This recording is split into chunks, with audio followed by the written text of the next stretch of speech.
Hello, thank you for joining us at the tuning in to the Stomp at the Stigma 5K virtual run and walk live stream event. My name is Veronica Espinosa, the program assistant here at Scope Health Council, and joining me today is Bernadette Lopez, who is the Drug Free Communities Grant Coordinator here at Scope. And she'll be talking to us about what Drug Free Communities Grant is and what we're doing with that here at Scope. So, thank you for joining us. Thanks for having me, Veronica. All right, my name is Bernadette Lopez, and I am the Drug Free Communities Grant Coordinator. So my roles and responsibilities, right now I am implementing a life skills curriculum at the local middle schools, Cottonwood and Saraceno, for all 7th grade students. The Botvin's life skills curriculum, that is a evidence-based curriculum that covers everything from mental health to substance and alcohol abuse, coping with anxiety, coping with anger, giving the kids a lot of different tools. It's much more than the Just Say No program that we've seen in the past. It's giving them everyday scenarios and taking it a step further to get them to think about healthy decision making. That was also one of the topics that we covered. So it's much more impactful than just what we've seen done in the past, like DARE or, as I mentioned, Just Say No. The students are being very receptive to the information, so I do think we're making a positive impact. Each student gets a life skill training workbook that they use. So part of my role as Drug Free Communities Grant Coordinator is to teach the lessons and provide engaging activities with the students. So yeah, that's what we're doing with Botvin's right now. One of my other roles is we currently aim to reach out to marijuana retailers within the community and provide some resources about health, underage sales, laws, consequences, just as gentle reminders of how to support their business but also encourage a healthy community while doing so. So just kind of being partnerships in education and awareness. So some people may not know what the Drug Free Communities program and grant actually is, so I'll talk about that a little bit. Please do. It is a 5-year grant that Scope obtained from the CDC this year, and so we are in year 2 of the grant right now. So there's some prevention strategies covered by the DFC, and so we have a nice little wrap card that explains what that is. They are community involvement, peer group support, positive school climate, family involvement, and acknowledgement of individual efforts. So those are all things that we're trying to encourage within our DFC outreach. And so, excuse me, we're using the Botvin's life skills and the marijuana outreach to kind of just support our community and encourage youth to make those healthy lifestyle choices is what we're trying to do. No, that's great. I just feel like with Botvin, I like that Botvin not just discusses substance use, but also incorporates the mental health. Because I feel like when it comes to substance use and addiction, that definitely ties in with mental health issues. And I know that from like previous webinars that I've been watching, what they were looking at was e-cigarette use in teens and how previous data was showing that it was all about looking cool for their peers. Yeah. But now it's turning into like they're using it to cope with anxiety. Yeah. So definitely something like Botvin and not only just making students aware of these coping mechanisms that can be harmful to them, but also even providing other coping mechanisms that are much healthier for them. I think it's just interesting that you brought that up, because actually one of our lessons within Botvin was about advertising, and so it raised a lot of questions and opened up a lot of conversation for students that are buying vapes. What is in the vapes, and why am I so intrigued by that, and what is the advertising teaching me about what I am purchasing and consuming and participating in. So advertising was one of the lessons within Botvin. And also, I think the most powerful thing that's come out of implementing this curriculum is the comfort level of the student to be able to ask questions. Very difficult conversations, but we've established a rapport of being a safe place when we go in to implement the lessons. They know that whatever is said in life skills class is confidential, and they're comfortable addressing their own, substance and alcohol consumption at the age of 12 and 13 as local middle schoolers. So it was kind of interesting when we first implemented the curriculum. One of the first things that we did for Scope was we gave a Strategies for Success survey. So within that survey, we asked questions like, have you participated in binge drinking within the last 30 days? Have you taken an illegal substance within the last 30 days? So that Strategies for Success survey was entirely anonymous. We do not know who answered what. It's completely anonymous and confidential, but it did give us an insight to know that yes, there is substance and alcohol abuse happening among 7th graders. Within both middle schools, Cottonwood and Terrace, So when we're having those conversations and the kids are comfortable saying, yes, I currently vape, I don't know what chemicals are in them, let's talk about that. Let's talk about the effects on your body. Let's talk about the short-term effect, the long-term effect. Let's talk about how to say no. Let's talk about what to do if you're in an unsafe situation. Yeah. So there's a lot happening with it. And I don't know if you mentioned already, but what substances are we discussing when it comes to the DFC grant? Oh, that's a great question. So the DFC grant, we actually have 3 target areas. They are tobacco, alcohol, and marijuana. Sorry. Okay. So those are our 3 target topics. But within the Botman curriculum, we're kind of addressing other topics as well. But DFC specifically is those 3 topics. Okay. So that's one of the reasons we're trying to reach out to the local marijuana retailers. Socorro is seeing a high increase in the amount of marijuana retailers that we have. There's various smoke shops opening, as most people are aware in our community. We have a marijuana distillery moving in soon. So, that brings some concerns for, I guess, the risk factors or protective factors for the prevalency of marijuana that's going to arise within our community, having so many distilleries and smoke shops and that type of thing.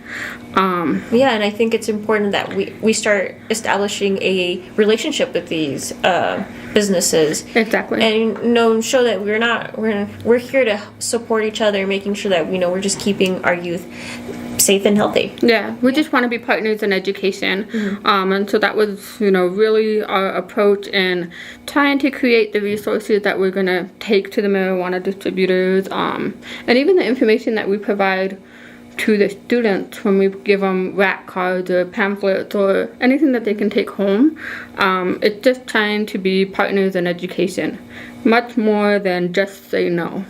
But to give them the knowledge and the tools to make healthy lifestyle choices. Exactly. So. Are there any events that maybe Scope and the DFC grant are going to be hosting the community? Sure, yeah. We are very busy. And we fill up our calendar rather quickly with events. The current event that's going to be happening is December 8th. As we conclude implementation of Botvan Life Skills at Cottonwood, we're going to have a student show and share. So Scope will be hosting that. That will be held in the Cottonwood cafeteria. Mm-hmm. So it will be kind of science fair style. The students will get to pick a topic from Botvan. They'll get to make a display board that Scope is providing. So graphics, maybe 5 facts that they've learned about that chosen topic. They can't just do anything. Yeah. it has to be a topic that was covered in class. And we're just giving them an opportunity to kind of share what they learned. We're inviting all community members to come by. It's December 8th from 5:30 to 7:30 at Cottonwood. The students will be able to just kind of stand by their boards, look at other people's boards, and we're going to score the top 3 boards just for fun and award 3 top students some prizes. So nice. It's going to be a fun event. It's Hollywood themed. Yeah.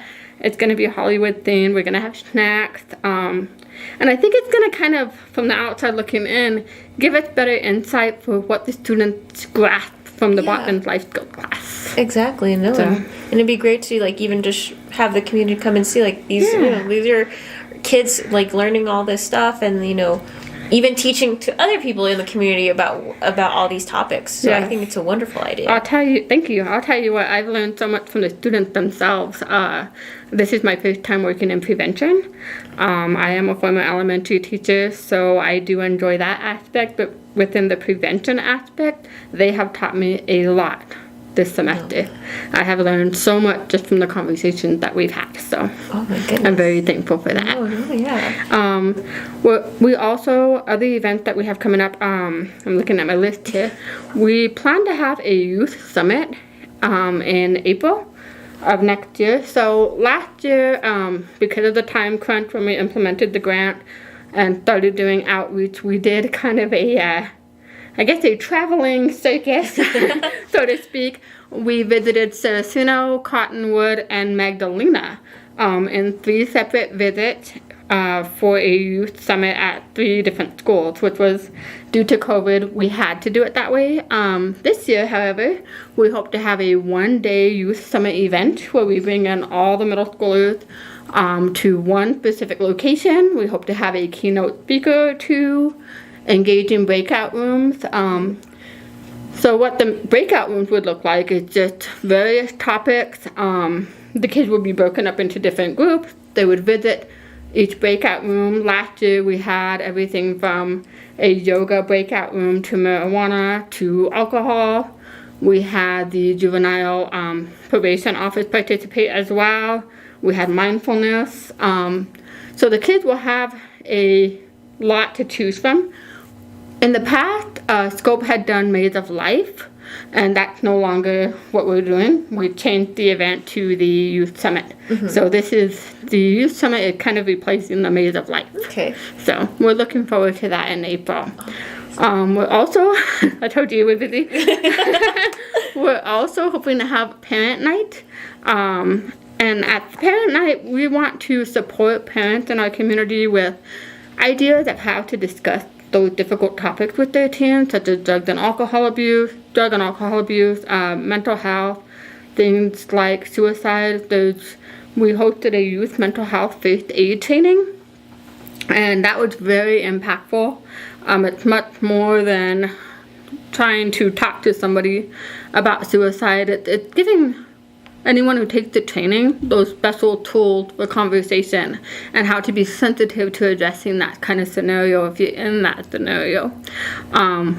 We know that COVID put a lot of strain on everyone's mental health. The students weren't maybe able to socialize as much as they were used to. Maybe they were forced to homeschool. There's a lot that came with that. The strategies for success that I was addressing earlier, that kind of showed us that there was the increase of substance and alcohol abuse with these students that were forced to stay home. So that, tying into everything that we're doing to bring it back full circle, the parent night, we want to address things like student mental health and help parents know how to talk to their kids.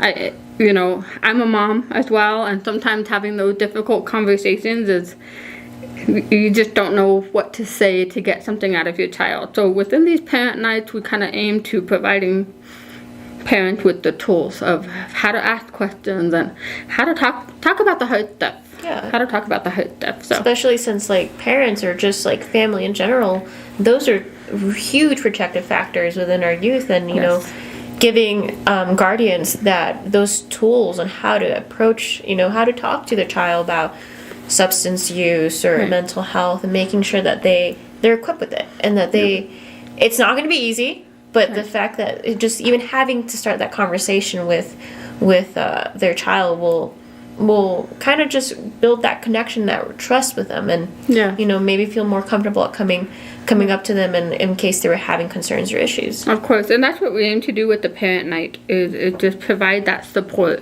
I think that we're doing a lot with the youth right now with the bot van and the outreach that we're doing, but we don't want to lack that acknowledgement of supporting the parents as well. Yeah, because we definitely want to empower them too, and empower them to have these conversations with them. And we want them to know that Scope is providing that support, and they can always reach out. We have several youth RAC cards.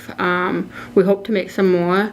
So if any parents ever have ideas of what they need need for support, they can feel free to reach out to Scope, and we're more than happy to, maybe design some new resources for them, or consider those topics for other parent nights or those types of things. So we don't want to only support our community youth, we want to also support our parents as well.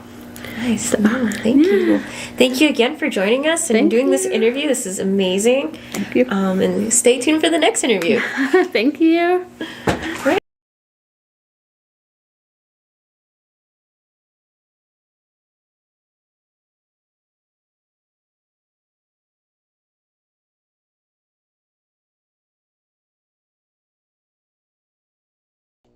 All right, can you guys hear me? Hopefully you can hear me now.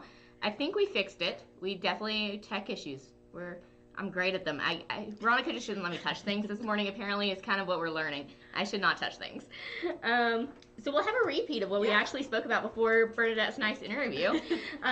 So the Health Council. So the Health Council is a 501c3 nonprofit here in Socorro County.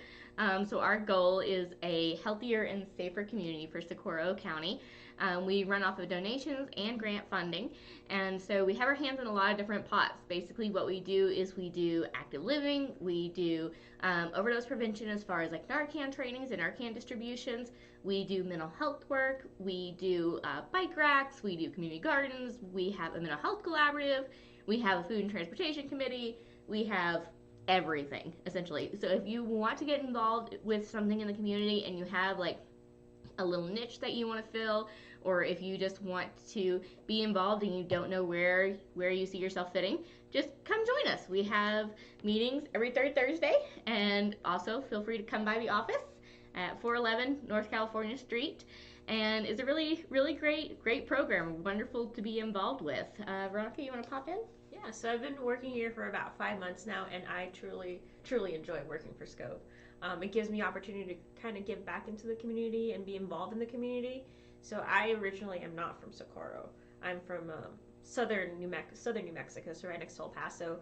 But I came here to Socorro for tech, and the moment I stepped like a foot here in Socorro, I fell in love with it, and I love the community. I love the people. I love the environment here. So being able to work for Scope, it gave me that chance to have that interaction and that connection with the community members, and just giving back.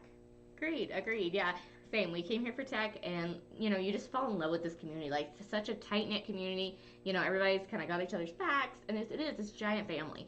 And so it's so great to be able to work with community members and really kind of make a change and kind of grow the community as you want to see it.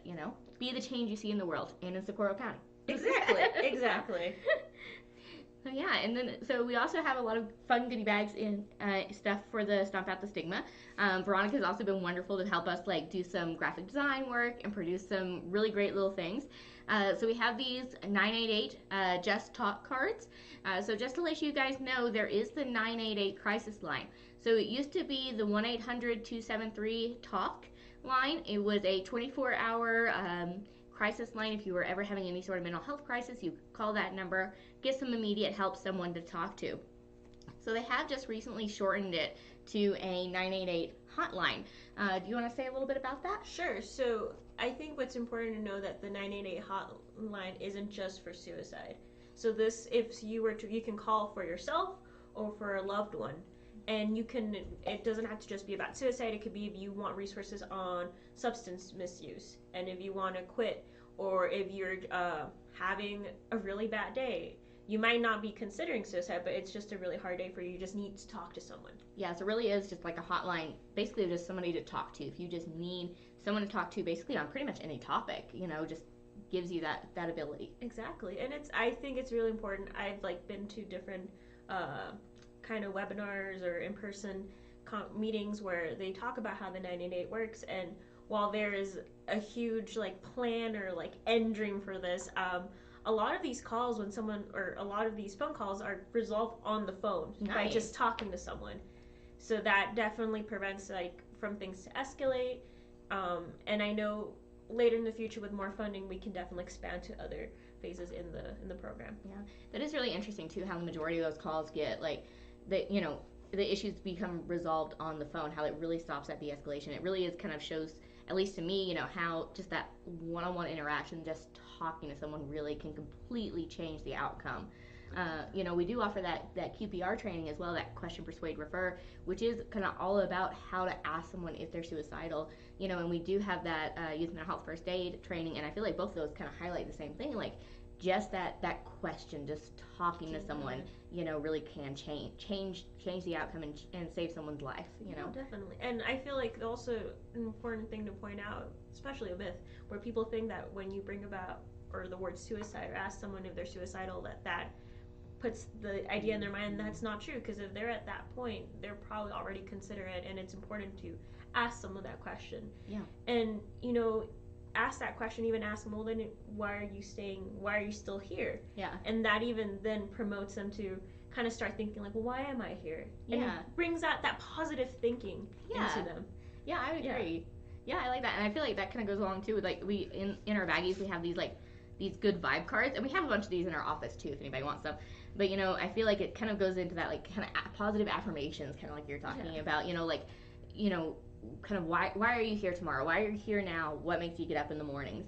And so on our good vibe cards we have like these 3 questions. The first one is, my good vibes is like, what makes you get up in the day? What do you like? For me, it's, hiking, and just this, honestly, feeling the sunshine on my face is enough reason for me to get up in the mornings, and then you have your safe person, like who's somebody that you feel safe and comfortable talking to, and it could be a true individual, a personal person for each person, or heck, it could even be this 988 hotline, like, this is a safe place that I can call, I can talk to someone who won't judge me, who, is completely open and listening, And then we also have our stress action, what is something that you do, like, whenever you're upset, whenever you're anxious, whenever you're stressed, whenever you're having a bad day, what can you do in a healthy way to kind of resolve some of that stress? So we do have these cards if anybody would like one. I keep one on my mirror in the bathroom, just kind of as I, like, quick through, kind of like you see what is it, like on TikTok, the little girl that, like, stands in the mirror and does, like, the positive affirmations? Yes. Kind of like that. Like, yeah. So if anybody wants to get a card, feel free to videotape yourself and put it on TikTok for us, and, do your positive affirmations in the morning. But, yeah, I feel like any sort of little things that we can do, for each other, asking those questions like, hey, are you having a good day? And I feel like, being honest in the response to, and not just being like, oh, I'm fine. Everything's fine. I feel like being open and honest with each other is really important. Definitely. Yeah. Well, I guess we'll go to our next interview. So our next interview is with Beth Beers. Ooh. Yeah, that one looks pretty good. I will say that I definitely, during these interviews, I never would have considered maternal mental health as a really good topic. I mean, I've heard of postpartum depression, but that's as far as I've, like, know about maternal mental health. And there's a lot of things that go not just during the pregnancy, but after the pregnancy as well. Yeah, definitely. Your hormones are crazy. That's a nice way to put it. As someone who, just had my daughter, like, hormones are crazy, and you've got a new being that you are in charge of and have to take care of, and 9 times out of 10 we're kind of making this up as we go, and we don't really know what we're doing. Exactly. Yeah, so I agree with you. Those mental health supports for the maternal and infant, care is very important. Very important. Yes. Well, let's take a listen, and we'll see what Beth's got to say for us. Hello, and thank you for tuning in to Scope's Stomp at the Stigma 5K virtual Run and Walk livestream event. My name is Veronica Espinoza, and I'm the program assistant here at Scope Health Council. And joining me today is Beth Beers, the director of community-based programs at Socorro General Hospital. Hello, thank you for asking me. She'll be talking to us about maternal mental health. Okay. So just first things first, if you can share with us a little bit about yourself and what you do as the director of the community-based program. I am a passionate advocate for women, children, and families in Socorro, and have been doing this work since 1994. So I'm kind of a dinosaur in the field. But I think that I'm appreciative that we're discussing it, because I also have 2 programs that look at behavioral health issues, and One is for senior disabled adults, the Heritage Program.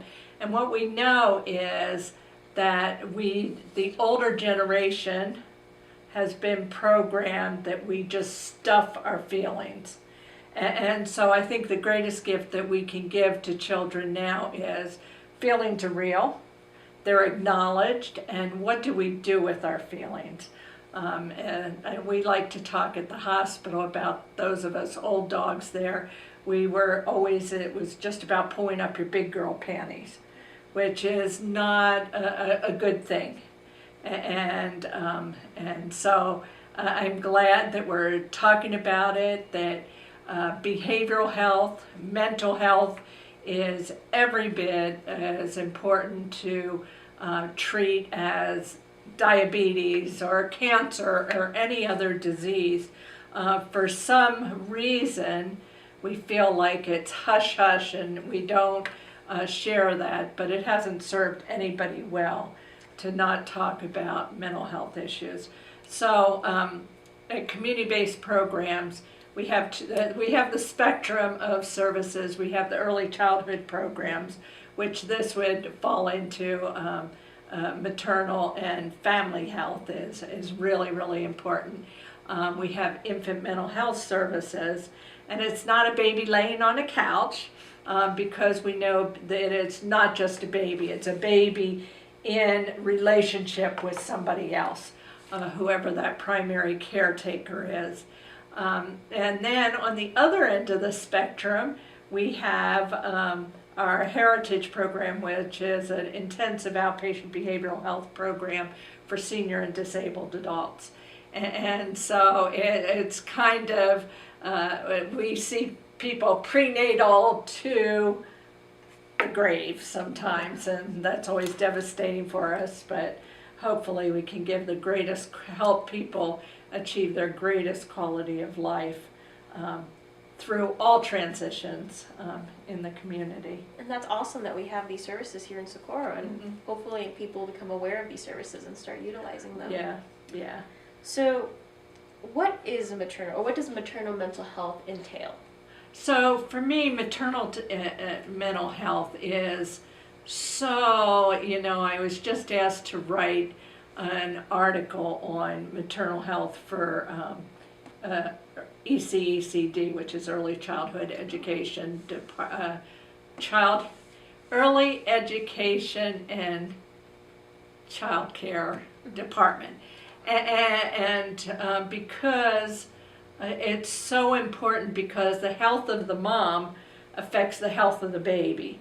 And the fact of the matter is, the health of the mom it affects the whole family. And so we want moms to not stuff it down, but to get the resources they need to help them to, we talk about, you get a pregnancy test and it comes back positive, and it can elicit all sorts of responses. And there's joy, but then there's like, oh my goodness, how am I going to do this? Financially, and I need to find a provider. The fear of delivery, the fear of, and every month, is the baby growing okay? Is everything okay? And so the best thing you can do, a mom can do, is to acknowledge what she's feeling. And instead of stuffing those emotions, say, yeah, I'm a little bit sad. And then find, not everybody needs treatment, but I think everybody needs somebody that they can talk to about those feelings, and that's not going to judge. We talk about in our program, when we walk in our doors, or we walk out of our doors, that we're going to suspend judgment because we haven't walked in that person's shoes. And there's always a story behind the story. And especially when it comes to parenting, there's a story behind the story because we've all had different parenting styles.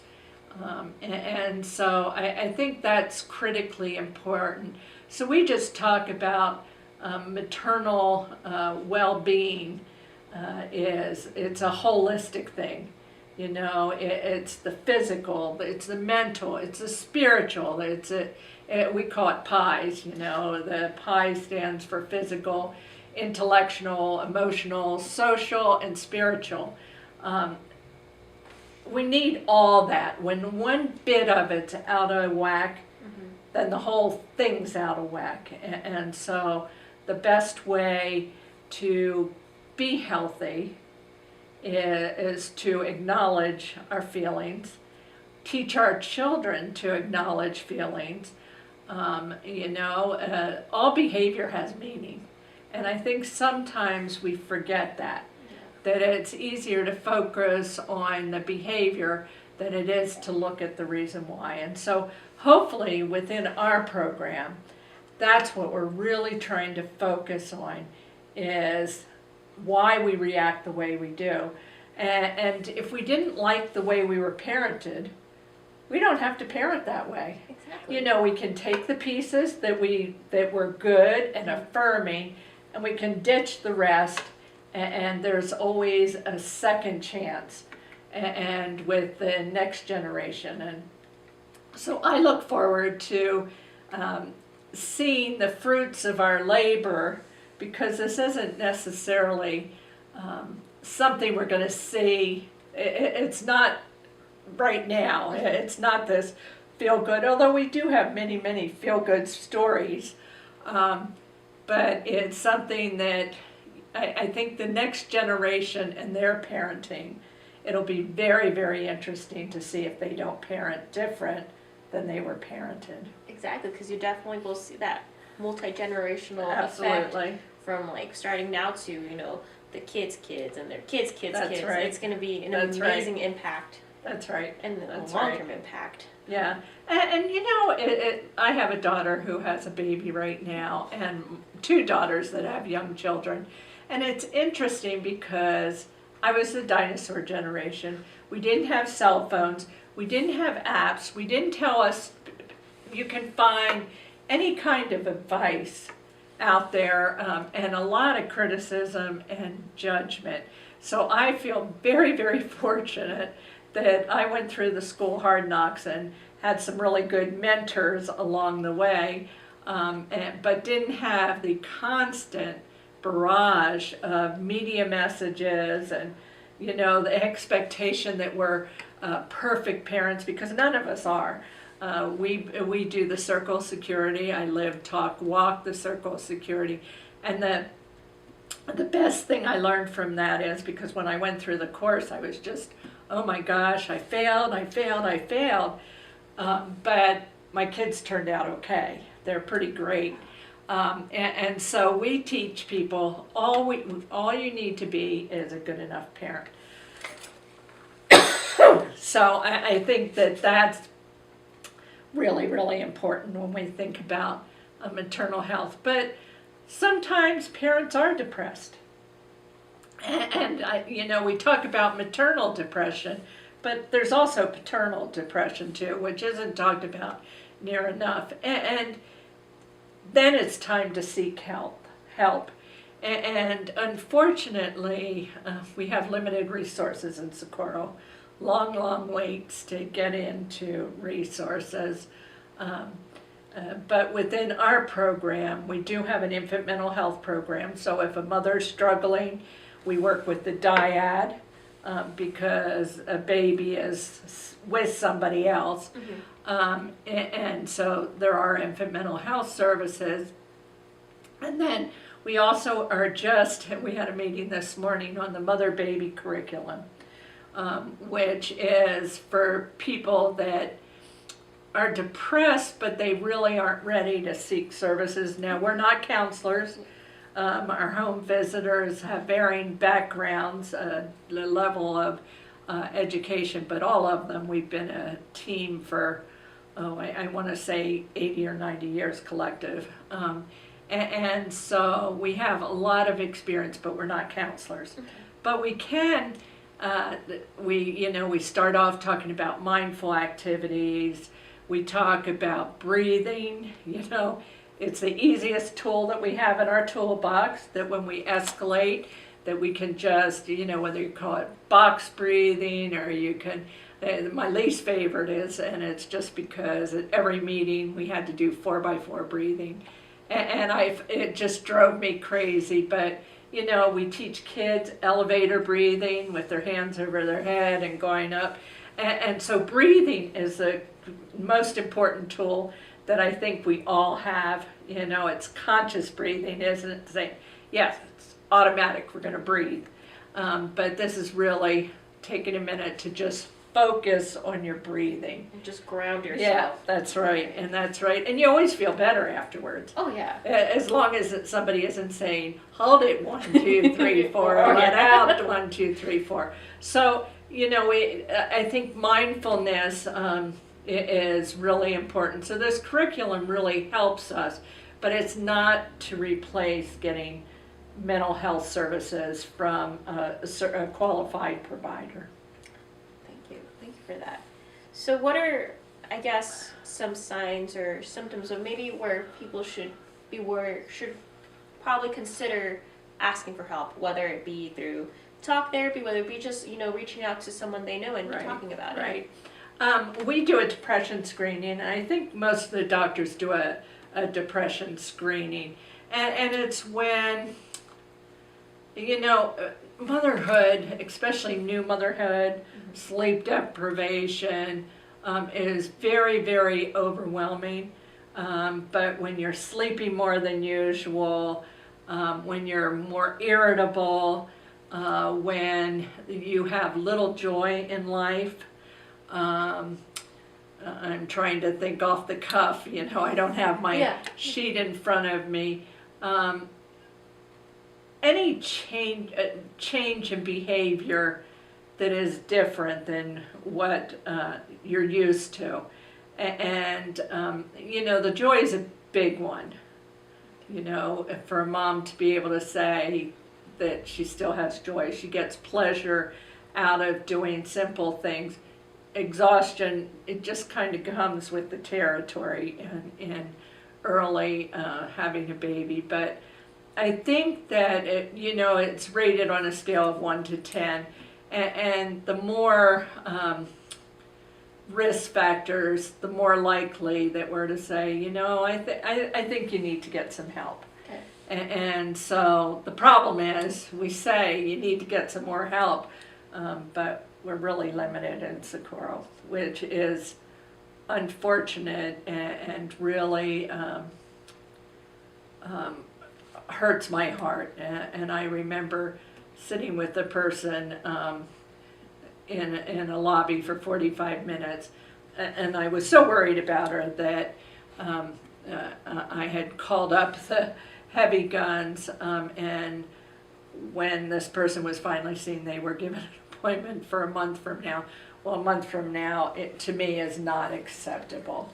And so I think postpartum depression, because it affects the whole family dynamic, it needs to be something that we deal with immediately. It's not something that's going to wait 30 days. But we're really limited with providers, really, really limited. So I get that. That makes a challenge. But that's when we would step in with the mother and baby's curriculum and give them some skills and some tools, and that may be enough, but it may not be enough. And it is not a weakness to have postpartum depression.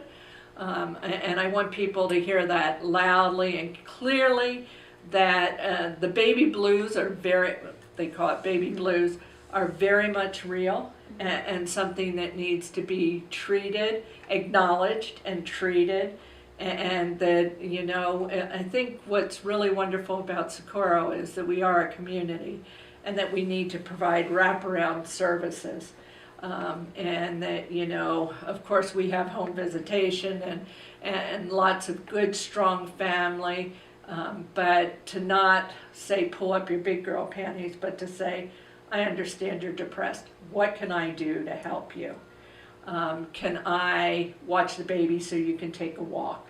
Or finding out what those pleasant activities mom enjoyed before she had the baby, and then giving the family giving permission for mom to do that.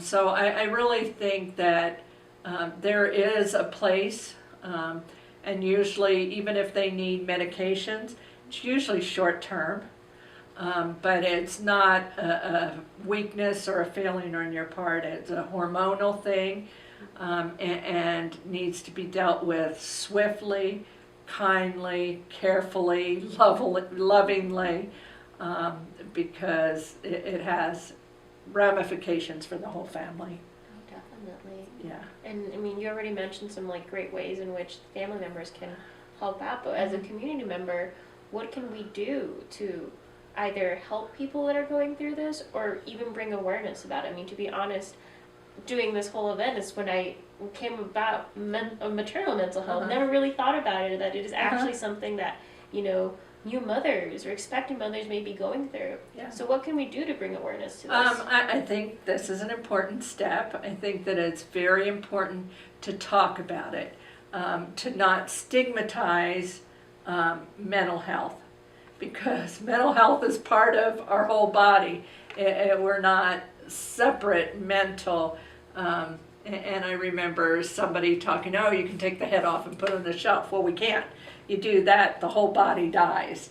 And so I think, you know, and being, playing a role, I think talking to our peers and talking to our family members, and I think especially our senior community, that it's real, and your mental health is every bit as important as all the other processes that you have going on in your body. Because oftentimes I wonder, when you have physical ailments, if it isn't because you haven't taken care of your mental health, that you haven't done. I think I see lots of long-suffering women that and these grandparents that are raising kiddos, that I often wonder who's supporting them, because they're taking on a role that probably they never intended to take on. And so I think that just talking about it, not acting like, you know, it's a failing on your part, but it's just another disease process, and it can be treated and it can be taken care of. And if you're on medication, it's okay to be on medication. All right, everyone, welcome back. That was some great information from Beth Beers. I really appreciated it, and especially even talking about the seniors too. I always forget about the seniors, you know, and honestly, they're one of the most at-risk groups for suicide and for mental health concerns. You know, so it's seniors and, you know, our grandparents, our loved ones, our friends, you know, who are in that category, like, definitely reach out to them. Like, definitely, and it could just be one thing you could do is go to the senior center and just sit down and have a talk with them. Like, that's something I used to do volunteer work during high school at my local senior center, and I loved it, because you literally would just sit down with them and just have a nice talk with them, or you play bingo with them.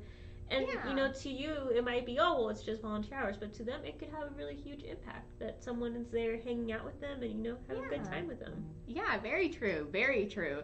You know, and even, like, we've done, like, a little bit of work in the senior centers before. Like, we offered, like, a Tai Chi class for the seniors for, like, falls prevention and stuff. But kind of like you're saying, sometimes just, like, having a conversation with them and just sitting down with them, like, I think is a huge impact.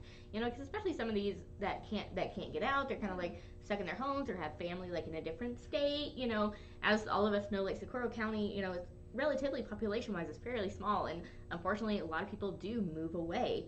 You know, and so that does sometimes leave loved ones just kind of, I don't want to say trapped, but, you know, just kind of stuck. Yeah. And so any sort of little thing that we can do to just kind of reach out, I think is very important. Exactly. You know? Yeah, definitely. Yeah.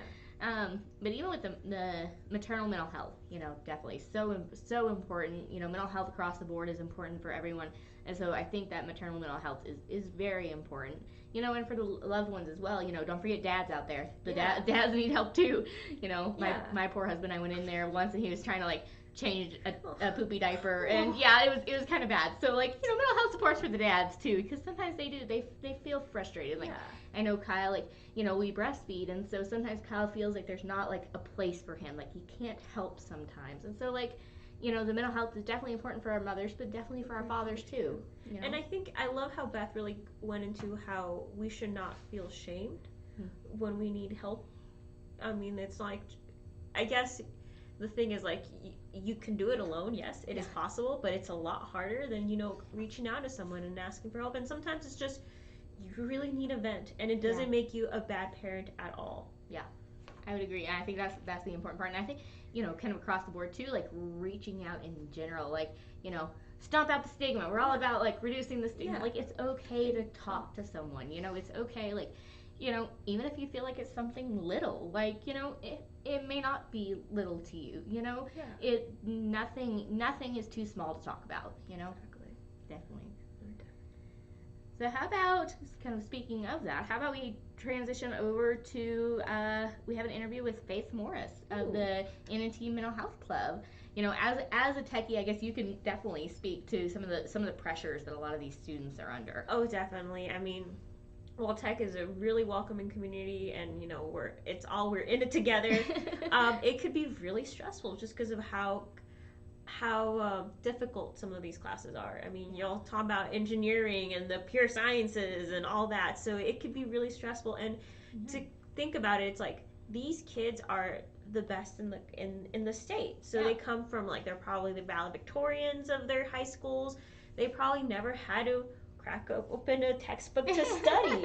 And they come here, and then all of a sudden they got Calc 1, they got physics, they got chemistry, all in the same semester, and it can be real tough. It's a lot. And I think it's important for us as students to think about how, it's okay to kind of let things go and not try to pile up too much.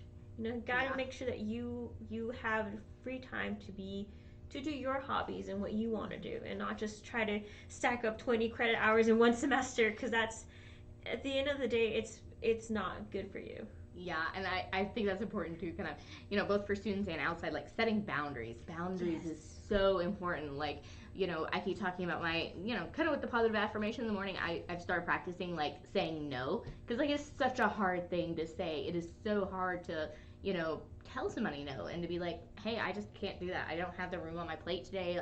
I can't handle that extra pressure. And it's okay to say no. It's okay to set those boundaries. I always feel we need to we just take a 1, 2, 3 and say no. Exactly. It's okay.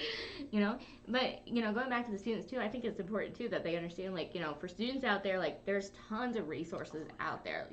We have the community garden, the New Mexico Tech Community Garden that we started.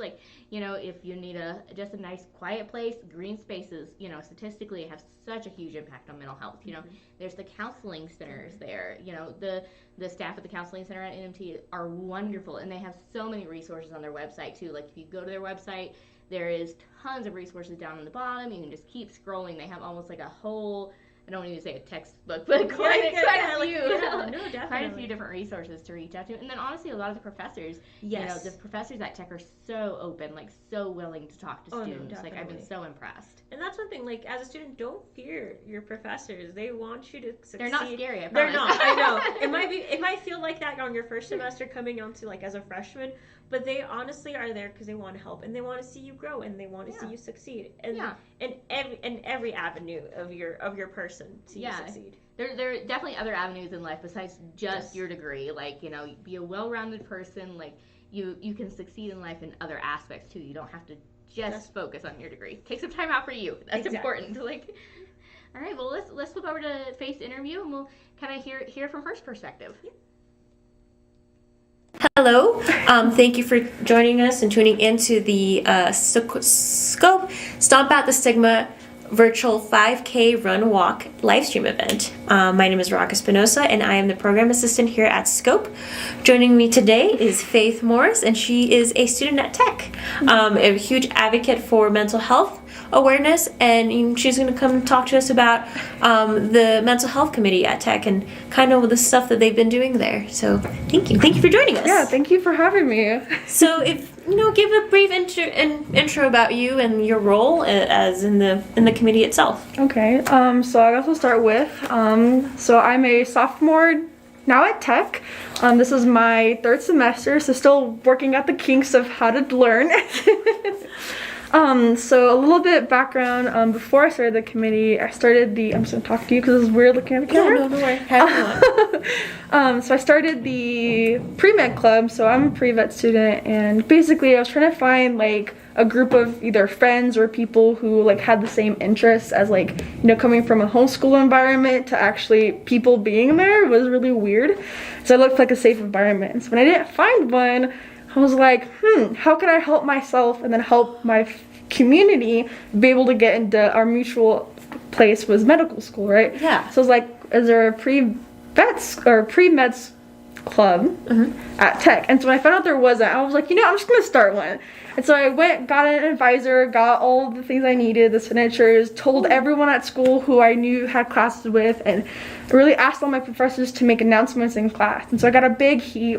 And so I started that off freshman semester, and that went really well. The first semester, I think we had 35 committed members, and that was really nice. We brought in doctors and people, presentations, volunteer work.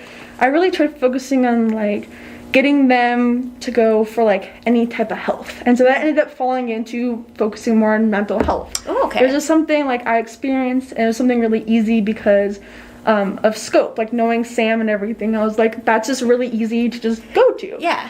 And so with that, I brought in Sam for our very first presentation meeting, and she talked about what Scope does, why mental health is important, and then I ended up with mental health is important not only for the people, our patients, but doctors ourselves, since we're getting so burnt out. I mean, we kind of saw that with COVID. Exactly. My freshman year was during the middle of it, almost towards the end of it.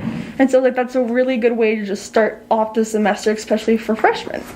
And so, let's see, after that, I was trying to figure out is there a mental health club we can maybe partner with and be let's do some activities with them, let's maybe get involved with more mental health for the students. And there wasn't. So I was like, okay, what do I do? Should I start another club? Should I ask someone to do it? And so I ended up having Dallin, the still president of the SGA. Yeah. He was in one of my classes, and I was kind of talking to him about I have a dilemma, can you help me since you're an older student? Yeah. And he's like, why don't you join the SGA and then form the mental health committee? And I was like, okay. So I got elected, and then my second semester, while I was still the head of the pre-med club and now the chair committee head for the mental health committee, and still doing classes and working. I don't know how I did that, but somehow I did it. Yeah. And so during that, it was kind of the real reason why I started it, was when we didn't have it. And then two, I kind of noticed that a lot of freshmen didn't really know all the resources on campus. Tutoring was really weird, the math help room, chemistry, everything like that, and then the mental health resources, because there is still a stigma around mental health, right? Yeah. And so, I'm trying to think what I was saying. And so basically, I kind of watched some of my classmates take on way too much and then kind of struggle through, and so I feel that was what I should do is I know mental health, I want to help people, and therefore I started the committee. And I feel kind of going back into them not knowing about the resources with COVID. I mean, for a bit there, Tech was kind of just in this weird limbo of hybrid and online classes and but kids on campus, but they're in their dorms, so there wasn't getting that much exposure on what resources were there available. So I think that having something like a club show them and tell them about these resources are great. Yeah, because it was really interesting seeing how many pre-med, pre-vet, pre-nursing students came in, and I was like, okay, who's actually looked at the application no one actually looked at the application. No one looked at the prerequisites. No one looked at the co-requisites. No one looked at how many hours of clinicals you needed. And I was like, guys, like, we should be doing this freshman year, looking at this, because most of these kids who were juniors, seniors, some of them didn't take those classes. And so now they had to either figure out how to take them over the summer or repeat a semester to make up for that. Yeah. Or it could have been missed without those. So yeah, definitely resources. I'm amazed at how many students at Tech go on to med school. Like, I was interviewing Tucker earlier, and like, he just got accepted to medical school, and it's just like, y'all come to Tech, which is a very challenging university already, and then y'all go into like another challenging school. So it's like, it's just amazes me what Tech and so we do. need all the resources we can get, or at least we need to know about these resources. And then Tech sends out 1 billion emails a day. I bet you half the kids just delete it. Like, no one actually looks at it. So I'm just trying to find like ways to like get them to actually pay mind. Yeah. But yeah, so. Oh my gosh. So then who is in the committee? Is it just run by students? Is it just undergrads? Is it undergraduate students? So I was the committee head for the first semester, and then I kind of stepped back this coming semester. But from who I've met, for who's the head now and everything, it's definitely more undergrads. Okay. I do know that we've tried contacting the GSA to see if we can form or help them do a GSA mental health committee. Okay. I don't know where that's kind of going, but that is something that we did talk about doing. The other thing we talked about doing, which we've actually been successful in, is bringing peer support workers to campus. Okay. We had 5 peer support workers come. They were trained and updated by Angela and everything like that. So that's actually kind of working out. So I'm really hoping that we still see a need for them, and we try to grow that more, as we talked about last semester. Awesome. And if for our audience watching or listening, can you kind of give an explanation of what peer support groups or peer support people are? Yeah, so peer support workers are basically, let me backtrack a little bit. So during the committee for the spring semester, I was trying to find ways to get students to actually use counseling services for anything, all range, from little anxiety to, depression, stuff like that. And so I found that students really didn't want to go to the services because they were afraid of having like an adult there. Like, they were being almost judged. Okay. And so I was like, okay, what if we had students who are doing the classes, know the stress, know the struggle of how hard tech is, and we put them in a room together and they can help each other. Okay. And so the peer support workers are student workers that come in and kind of just talk about it. Hey, what's going on? How are you? And then they can provide some resources and some little like workshop. And then if something comes up where like the student, needs a professional attention, then they'll just kind of refer them and go over. So it's like a median between talking to an actual therapist. Yeah. Because, sometimes it's just, you really just need to talk to someone then and there. And sometimes that's just what that person needs. So, yeah. And I mean, I'm glad that, there's that push for it to bring it to campus, because, I mean, we all, as tech students, we all know the pressure that we're going through, and classes are hard. And for some people, this is like the most challenged that they've been. So it's like trying to, help each other out. Because at the end of the day, like, sure, can we all do this alone in silos? Yes. But we don't have to. We can all work together and, support each other and, lift each other up.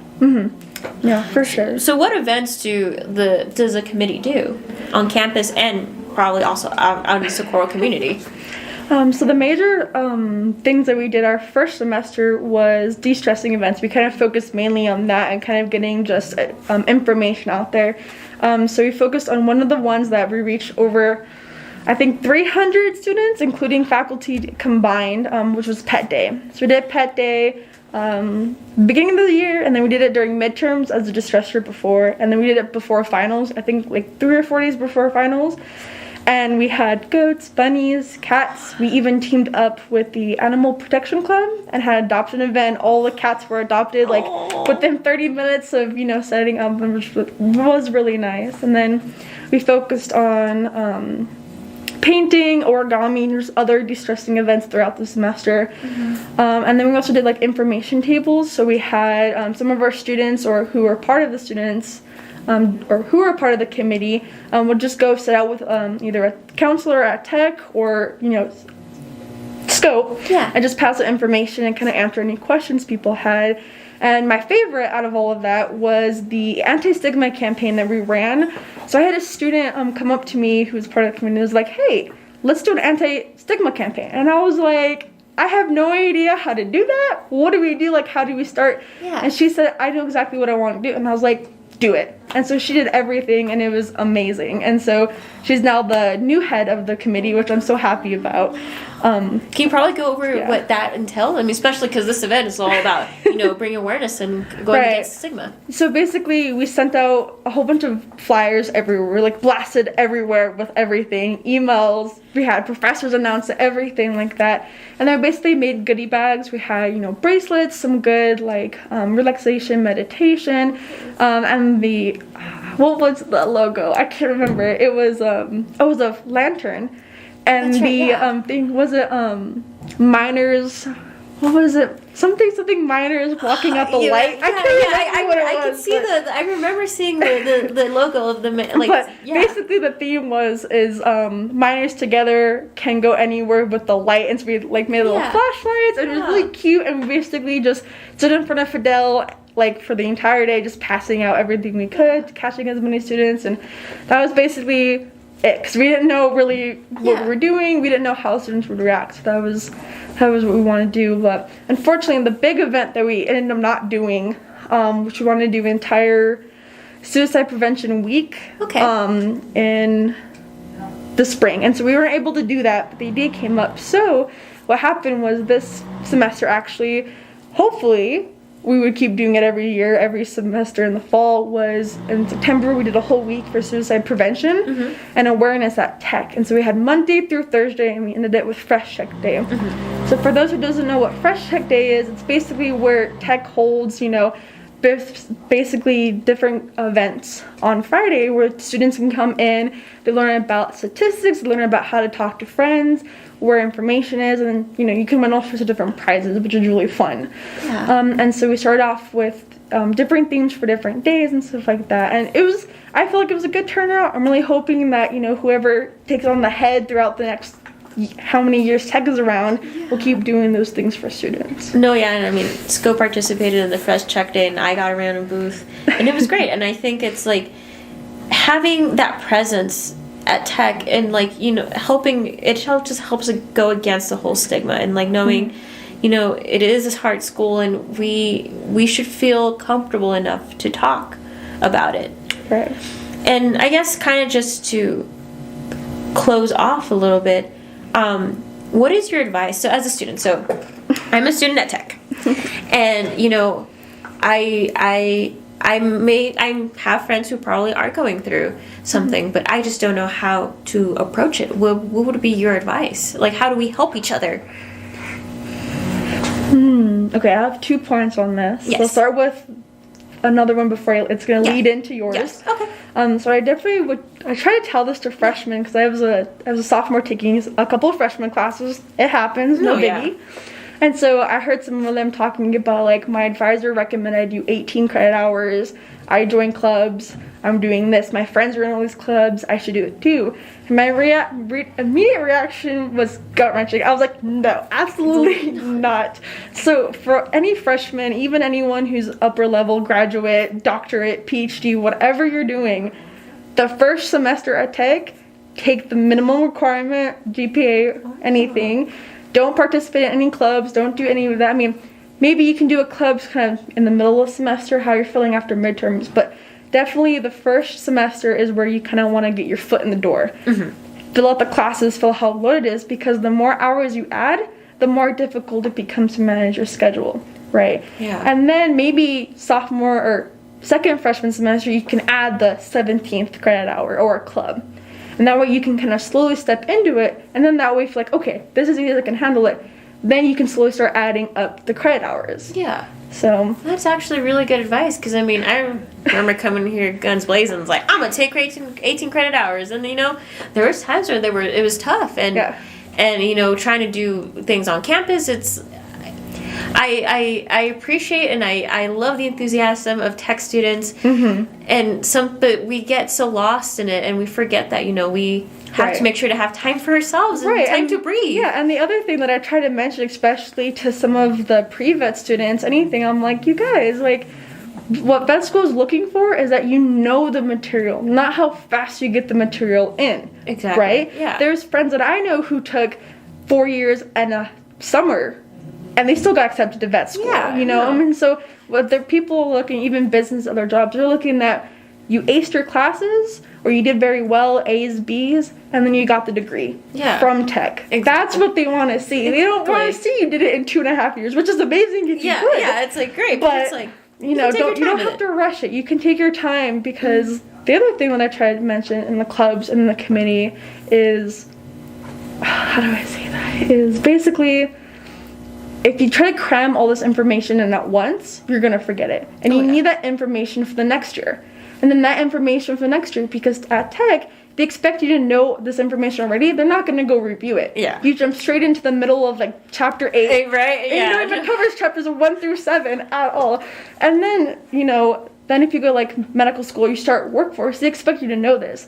So if you know, you kind of like skated by in one class, you know, to do their 18 credit hours, I bet you 9 out of 10 times that one thing you didn't know, you're gonna need it for your job. Exactly. And so it makes no difference to just slow down. yeah, no. So, yeah. That's my major advice. I try to tell everybody that I meet at Tech, especially freshmen. And then going into your question about like how do I help a friend is be like, hey, you want to go get coffee? You know, just get them out of their dorm room, get them out of whatever they're stressing about. Maybe it's a subject you know. You'd be like, hey, I can offer to help you, or something like that. Or hey, these are my notes from last year. You want to take a look at them and see if maybe that can help you. If they're starting to have a really bad semester, you know, you can always recommend them to go to see a counselor or something. It's always weird to tell a friend, hey, I think you need help. Probably don't start off with that.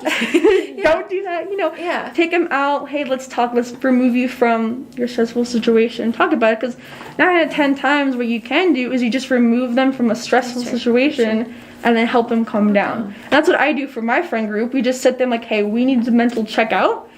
We don't do school for a day. We just sit there. We go to the thrift stores. We go get coffee. We go talk. We do something.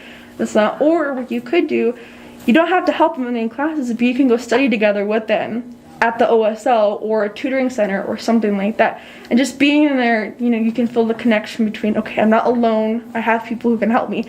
And then maybe doing those, they feel comfortable to reach out to you about their mental health issues.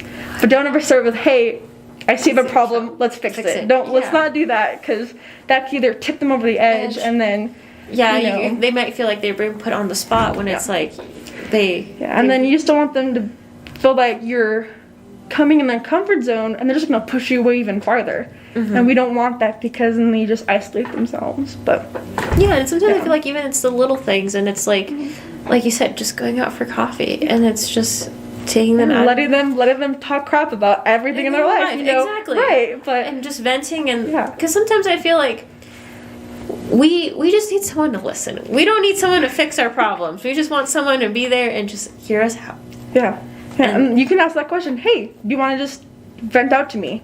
You know, you can even ask, hey, do you want to talk, or do you just want my advice? And that can be a signal. I mean, maybe say something like, hey, I see you're talking to me. Do you want me just to listen, or do you want my advice to help in the situation? That way you're giving them the tool. Do I need help? Am I looking for help? Yeah. Or I just want to talk to you about it. Yeah. And that's a way that you can help them without pushing too far. So. No, definitely. No. Well, thank you for coming in and doing this of interview. I don't know if you have anything else to add or anything you would like to talk about. I don't know, not really. Just, you know, there's resources out there if you guys need them, you know, and don't ever feel ashamed that you need mental health resources. I've been in therapy since, 6th grade? You know, I have all sorts of things that I'm dealing with on a daily level, but, you know, I realize that, and I'm going to help. I'm going to get help. That way I can be, better for myself and feel happy and love myself. Therefore, I can do the same thing for others. Exactly. So it's always like you gotta put your oxygen max first before you help others. Right. So it's important to, you know, make sure we check ourselves and make sure that we're doing good in order to be able to provide help for others. So Exactly. I think that's very beautiful. Yeah, thanks. Thank you again for joining us. Yeah, of course. Thanks for having me. All right, then, well, guys, if you're still out there running, keep it going. Hi everyone, welcome back. So Faith has a lot of really good information to share. I especially like the piece about Pet Day. I was able to come and help out with that, and I loved having like all the goats and the rabbits running around, and the students seemed to love it. I was actually amazed at how many students we had there. Like, it was crazy. I love seeing the pictures that the SGA posted on their Instagram, and I remember this one student who had just a little kid on top of his head. It was the cutest thing ever. So I know the students had a blast, and definitely was a good stress reliever for right before finals. Oh yeah, so many endorphins, fuzzy animal endorphins. It was so nice. Oh yes, so great. Well, I guess too. How about you? You want to give us a little bit more information? I know we mentioned the 988 a little bit earlier, but I just want to kind of keep that fresh for everybody. Kind of keep in mind, like, hey, you know, this is a mental health live stream. You know, it can be kind of triggering for some people. We are touching about some sensitive topics, so I just want to remind everybody that 988 hotline is definitely out there for people. No, sure, definitely. And so just kind of how it works. So the main difference between the 988 and even the 911 is 911 will use like geolocation to track where you are in like your physical address or space, right? With the 988, how it works, it links you by your area, your cell phone or your phone number area code. So in my case, I have a El Paso area code. So if I were to use a 988, I'd be routed to El Paso. That's good to know because, yeah, I've got a Tennessee area code. So yeah. And it's just in order to protect the person's privacy and all that jazz.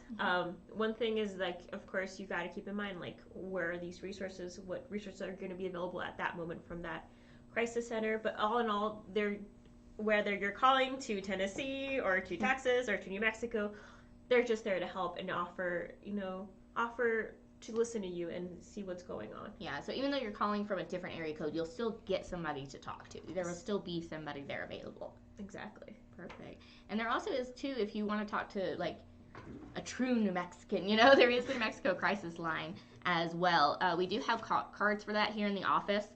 The phone number is 1-855-466 7100. And the nice thing about this is there's a text line as well. So like if you don't want to actually like, you know, physically talk to someone, you can text, you know, and let them know. I know that's really important for our youth, especially, you know, and even me, like sometimes talking on the phone can be really hard. Like, you know, if I'm having like a stressful day but I still have to work or you still have classes or something like that, like being able to text somebody, you know, who can help you through that immediate crisis, you know, while you're kind of, I don't want to say flying under the radar, but while you still have other things going on, you know.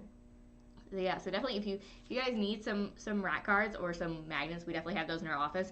This is all information on our website too, so if anybody, you know, kind of forgets or needs some more information, we do have that on our website too available for people. And I think for the 980 you can also do a text. Yes. And also I think if you're like on the website itself, you can even have, there's a chat box where you can have a conversation with someone too. Oh yeah, that's definitely good to know. So, like the online chat is definitely a nice feature. Yeah. Awesome. And so also too, like kind of going along with this, you know, one of our goals here at the Health Council is to connect people with resources. So we do have tons of information here in the office, tons of handouts, tons of brochures. If you're like, hey, I would like a magnet with this information on it, you know, come to our office. If you're like, hey, I want a poster to put up in our office building, you know, we can provide that. We have a lot of these resources available. And we also talked a little bit earlier about the QPR, the Question, Persuade, Refer training that we offer. If anyone is interested, if this kind of triggers some thoughts and you're like, hey, I want to learn how to talk about suicide with people. I want to know how to, you know, kind of broach some of those topics. You know, we do offer this QPR training free for any community member, anybody who's interested in it. We can definitely provide that for them. And heck, if you're a business and want to do it, we can provide you lunch. So sign up for your business to provide this QPR training, and we'll come out, we'll give you guys lunch, you know, and we can have a nice discussion. You know, anything that we can do to start the talk, I think is important. Oh, definitely. All right, so we also, you know, kind of going on talking about suicide and talking about mental health, you know, there's a lot of steps that we can take to before it gets to the suicide. You know, when we're just stressed, when we're anxious, you know, when we have some things going on, mindfulness and breathing is very important. You know, I do a lot of breathing exercises. I think it's a really good way to kind of center yourself and ground yourself. And you were doing the touch thing in the office once. Yeah, I forgot what webinar I was watching, and I had my headphones on, so Bernadette and Sam did not know what was going on. And all of a sudden, I just start touching doing this kind of thing, and then there's also like patting yourself. Yeah. So a lot of this like whole touching your face, tapping your face, that definitely can ground you and kind of just bring you back in the moment. Yeah. Yeah. I think that's very important because especially like if you're dealing with like, a fussy baby that we have like here in the office, or, kids are acting up, or heck, you're stuck in Albuquerque traffic. Like, I think sometimes just taking that like moment, just breathing, recentering, refocus, I think is so important, and it's definitely stopped at least a couple of episodes of road rage for me in Albuquerque. Like, Yeah. I think a lot of that is very important, kind of self-regulating and kind of recentering and processing those emotions. Because, I know like something that some of the, like Maureen will talk about and some of these mindfulness professionals will talk about, it's not necessarily about ignoring your emotions. It's not about like putting it in the back of your mind and forgetting about it. It's very much recognizing your emotions and then figuring out how to process with that. Exactly. And that's something I try to practice every morning. So like I have my whole like stretching session that I do as soon as I wake up. Like I feed the cat and then I do my stretches. Nice. And it's just basically at that moment I let myself feel what I feel. I'm not going to be like, it's not so much of me like trying to do all the positive affirmations. It's like it's going to be a great day. It's just like as I'm stretching and as I'm doing my breathing exercises, I'm just letting myself feel what I feel. Nice. And kind of just at the end just close it off with it's going to be a good day. I like that. Yeah. I like that. Yeah, because I feel like that just kind of gives you a chance to center, a chance to just feel. Like I feel like so much with like technology, and we're always on the go. Like you don't have that moment to just like feel. Exactly. And especially if you're around other people, you may not feel comfortable to feel how you truly feel. So this is definitely a space for me where I'm by myself and this is my time. Yeah. That's really awesome. And kind of going off those stretches too. Like if anybody doesn't know how to start those stretches or anything like that, there are like some free yoga classes at the library that you can go to the Socorro Public Library. They offer those, I believe it's on Wednesdays. Yes. And so you can definitely do those. Honestly, there's a lot of really good YouTube channels to kind of express like how to start with yoga. Heck, if you want to come to the office, like we'll put some yoga on the TV and we'll get going. But give us a nice little break from our exactly, seats. Definitely. It doesn't have to be also like too like where you're doing a pretzel. It's just simple as just like sitting down, stretching one arm, stretching the other. Like mine are very simple stretches. Nice. Nothing too crazy. Yeah, I was just saying you don't have to get like all crazy about it.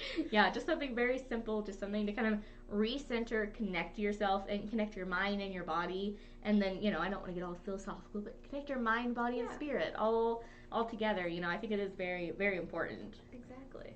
Awesome. Well, let's take a listen, and Maureen's going to talk about some mindfulness for us, and maybe do a little breathing exercise, and just kind of a reminder too for those of you who registered for the Stomp the Stigma, you do have a nice mindfulness card in your bag with a nice simple breathing exercise. We actually have a couple of different versions of these. Maureen, who is a professor at New Mexico Tech, she helped, and she's been teaching mindfulness in the schools. She has been able to help design these for us and give us some nice breathing exercises. So if you're like, hey, I want to do some breathing exercises and I have no idea how to start, we do have some guides here in the office. We can definitely get you started on that. Exactly. And I think on YouTube you can just look at like mindful and you just follow the video and do what it's telling you to do. I love YouTube. Hey, YouTube, you're very helpful. All right, well, let's take a listen to what Maureen had to say.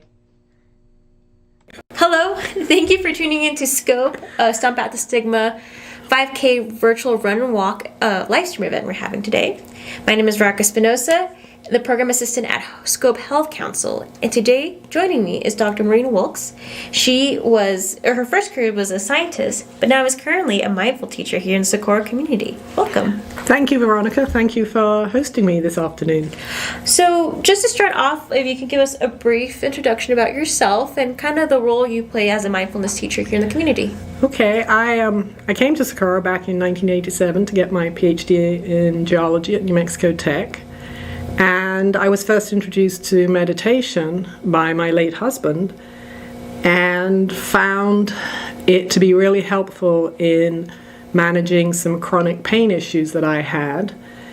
And when he died, I then turned to it to really help me sleep at night. I found that mindful breathing, getting out of my head and into my body and focusing on my breath, allowed me to sleep, and as a result of that, it piqued my curiosity in really diving deeper into mindfulness. Oh, okay. So I took a class, a one-on-one class in 2017, and over the next few years took a whole series of classes. And in 2021, was trained through Mindful Schools to teach mindfulness to K through 12 children, and was recommended by members of this community to start working with the kindergarten through 5th graders. Oh. So in the fall of 2021, I began teaching mindfulness at Midway and San Antonio elementary schools. And then in January, went into Parkview to teach from K through 5th grade. This year, I have continued. I'm in my 2nd year teaching at Midway in San Antonio, but I've also added on the 6th graders at Saraceno Middle School, and I'm having a blast. Oh my goodness. So what is mindfulness? And maybe, I mean, I always attribute or thought mindfulness being as meditation. Is there similarities? Are there differences? Meditation is really a technique. Mindfulness is one of those practices that you can do. So in mindfulness, what we're doing is we're paying attention to what is happening in this moment, right here, right now. Mm-hmm. And we do that with kindness and curiosity, and most importantly, non-judgment. Mm-hmm. And the benefits of this is that it can help us manage stress, anxiety, sleep, as I mentioned, mm-hmm. because one of the causes of our stress and anxiety in our lives is the mental time travel we're constantly doing. Mm-hmm. We're always off thinking in the future or worrying about what happened in the past. And when we pay attention to this moment, what is happening in this moment, which we can do through our breath, noticing sensations in our body, we kind of get out of those thinking patterns. We sort of break that loop that we get stuck in. And we suddenly also realize that in this moment, I'm actually okay. The research shows the benefit for practicing mindfulness is, helps, with managing chronic pain, which it did in my case, improving your sleep, managing stress and anxiety in your life, managing, people coping with PTSD. It's been found to be really beneficial. And then health benefits like reducing blood pressure. Yeah. So I actually, kind of thinking about the blood pressure, I sometimes do practice mindfulness in kind of the oddest places, but I feel like it's very beneficial. So when I go donate blood, I don't know if anyone knows, but the heart rate, the minimum or the maximum heart rate you can have is 100 beats per minute. And so I'm coming in I'm pulling into the parking lot. I'm probably just stressed from the traffic and all, and they'll check my blood pressure and they're like, your heartbeat is a little elevated. Let's how about we give it a few seconds and we'll recheck it. I'm like, great, cool. So then I start doing breathing techniques of just grounding myself, and just within 30 seconds I can drop that heartbeat rate. I don't know, I just think it's just amazing how connected and how one can control kind of their body to a certain extent by just breathing techniques. And one of the areas in working with children especially, but it's also good for adults, is that ability to notice when our emotions are carrying us away, when we're getting angry, when we're getting upset, and to be able to recognize that and then take a pause and just take 3 slow, deep breaths. And that can calm that emotion down, calm the anger down, so that we're teaching children, and we work with adults as well, to learn to respond skillfully, not to react and allow the emotion to control us. But in mindfulness, we're learning to be aware of the emotions as they arise, so that we can better respond to the emotion and not end up hitting our big brother when they annoy us. Exactly. Or saying something we're going to regret at a later date. Exactly. Or regret almost as soon as we've said it. Exactly. So I was wondering if you could show us a short little mindfulness, practice or technique that we can all do at home. Well, yes, this is a short little practice. So the first thing is just finding a comfortable posture, and we can, be sitting upright in a chair. We want to be upright, alert, and still relaxed. Or we can be lying down on the ground, whatever is comfortable for you. And to, gently close your eyes if that feels good, or just have a soft gaze on the floor in front. And then just take a few deep, slow, intentional breaths. And on the exhale, see if you can let go of any tension you might be holding on around your eyes, your jaw, relaxing your shoulders. And maybe noticing if there's tension in any other part of your body, and see if you can soften around that.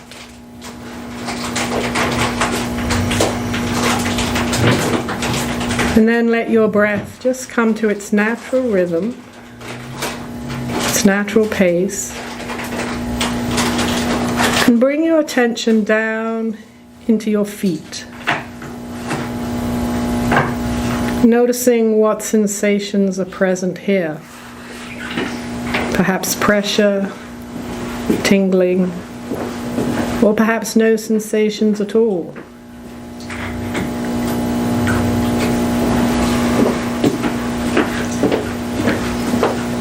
And then bring your attention to where your body makes contact with the chair, if you're sitting on a chair, or your back, lying down on the floor. Noticing what sensations are present here. Perhaps noticing the weight of your body. Gravity holding us, anchoring us to the earth.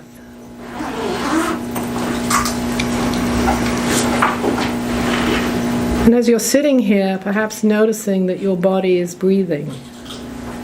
And there's nothing that you have to do. The body breathes all by itself.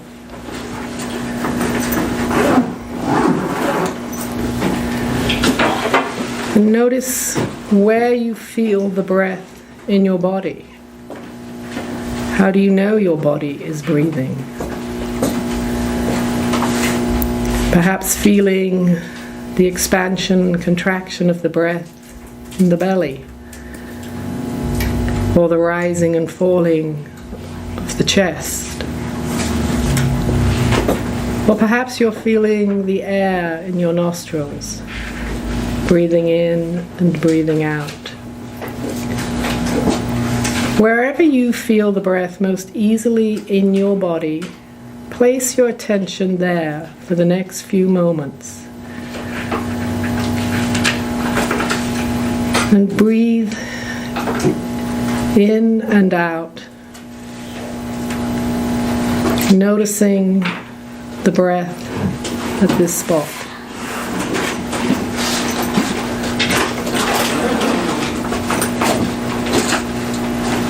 And if your mind wanders, which it probably will, it's what the mind does, it thinks, that's okay.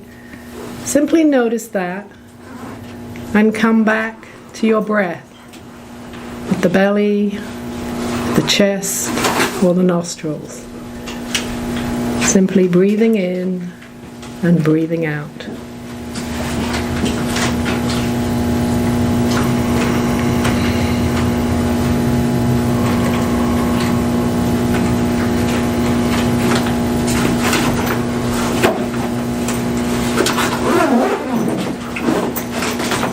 And before we end this short practice, bring your attention back down into your feet, feeling your feet on the ground.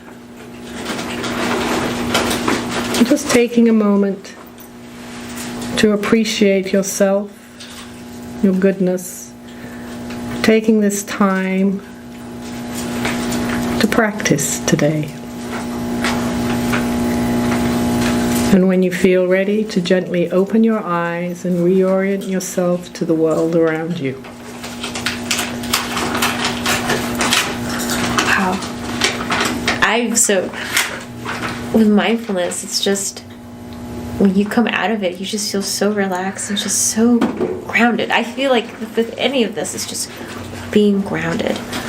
And that is one of the real benefits. But I should also add, there are days, though, when you may not feel that at all. There are days when you're practicing and your mind is racing a mile a minute. You may feel agitation. You may feel restlessness.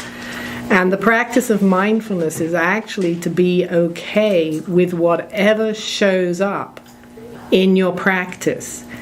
So if you go in with the intention of I'm going to relax, you might not accomplish that. And that's okay. And that's okay. So that's the other part of the mindfulness, is learning to be okay with what is happening in this moment as it's happening. I'm so happy you say that, because I feel like when people go into meditation and mindfulness, they're like, I'm going to not have anything in my head, super focused on my breathing. But just like you were saying, through the practice, if your mind wanders, and my mind did wander here a few times, but I've always made sure to just bring myself back and be okay with having to bring myself back to that state. And it's actually the moment that you notice that your mind has wandered, and bringing yourself back, that's the moment of mindfulness. That's where we're strengthening this muscle of mindfulness to be able to be focused in this present moment. So actually the mind thinking, the mind hearing, all of this going on, that's perfectly normal. And so it's noticing and being aware that it's happening is the practice. No, that's amazing. Wow, no, thank you so much for giving us that little short practice. And it's, just with, I don't even know how long it was, probably 5 minutes. Yeah, how that short amount of time you can just... And I'm glad you brought up the other thing. When I first started, it was like you sat down for an hour and it could be excruciating. And what they're finding out, that you start off slow. You start off trying to build a practice 1 to 3 minutes a day. And the research shows that doing that over time has all the same health benefits of, the health benefits increase the longer you do it and the more you do it. But people get discouraged by trying to, it's like you're trying to try the high jump before you can even jump. Or if you feel like you can't fit this into your schedule. Yes. And it's just like sitting down for 5 minutes and just taking a deep breath and moment for yourself.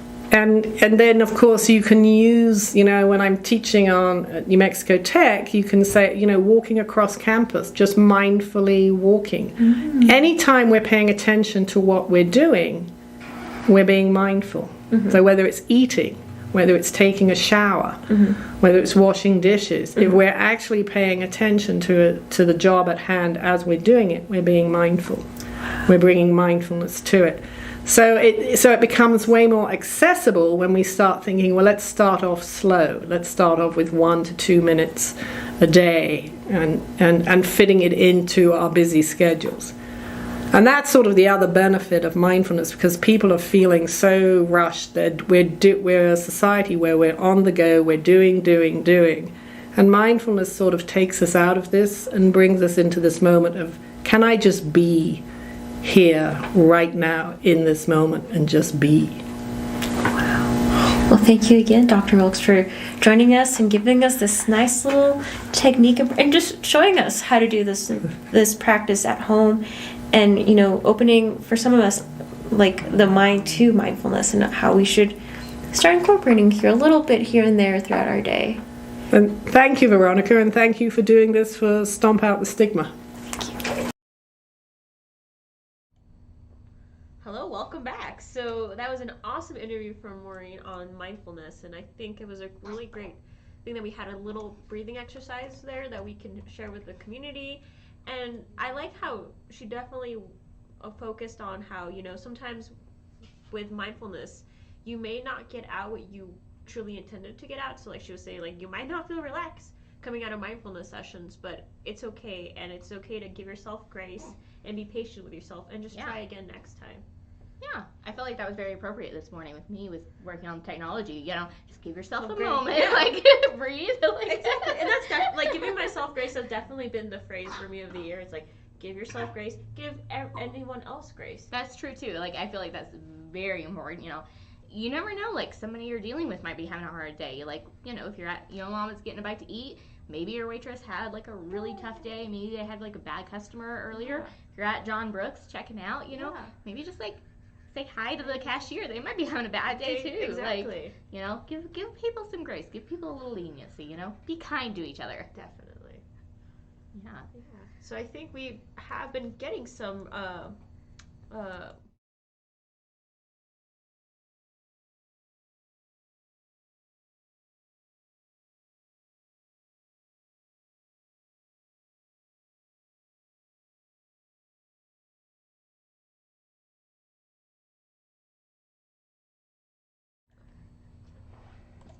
All right, speaking of being kind with each other, so much for being. We're going to be sharing with you guys some of the participant videos that have been coming in. But speaking of taking a moment to be kind to each other and technology and me today. So if you'd like to see some of those cool videos from some of our participants, they'll be on our Facebook page. So do take a look there. Also, you check the Run sign up page. So if anybody still wants to sign up for the Stop Out the Stigma, we are getting a lot of really cool videos, a lot of really nice pictures from some of the participants. You can go to tinyurl.com/scope5k.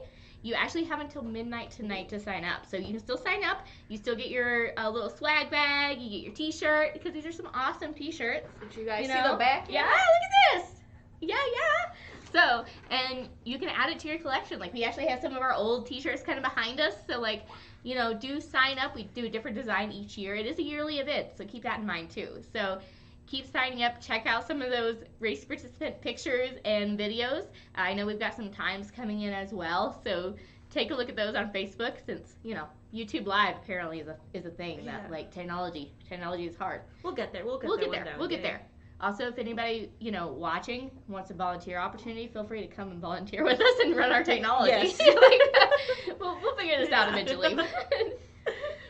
So kind of going off to so we talked about mindfulness, we talked about breathing exercises, we talked about some of the cool work being done in the schools, some of the maternal and mental health going on. Like, there are so many different aspects to mental health and so many different facets and different things that I know I didn't think about, like there is the mindfulness breathing exercises. You can do coloring sheets to kind of do some anxiety relief, some stress relief. Like, there's so many different options.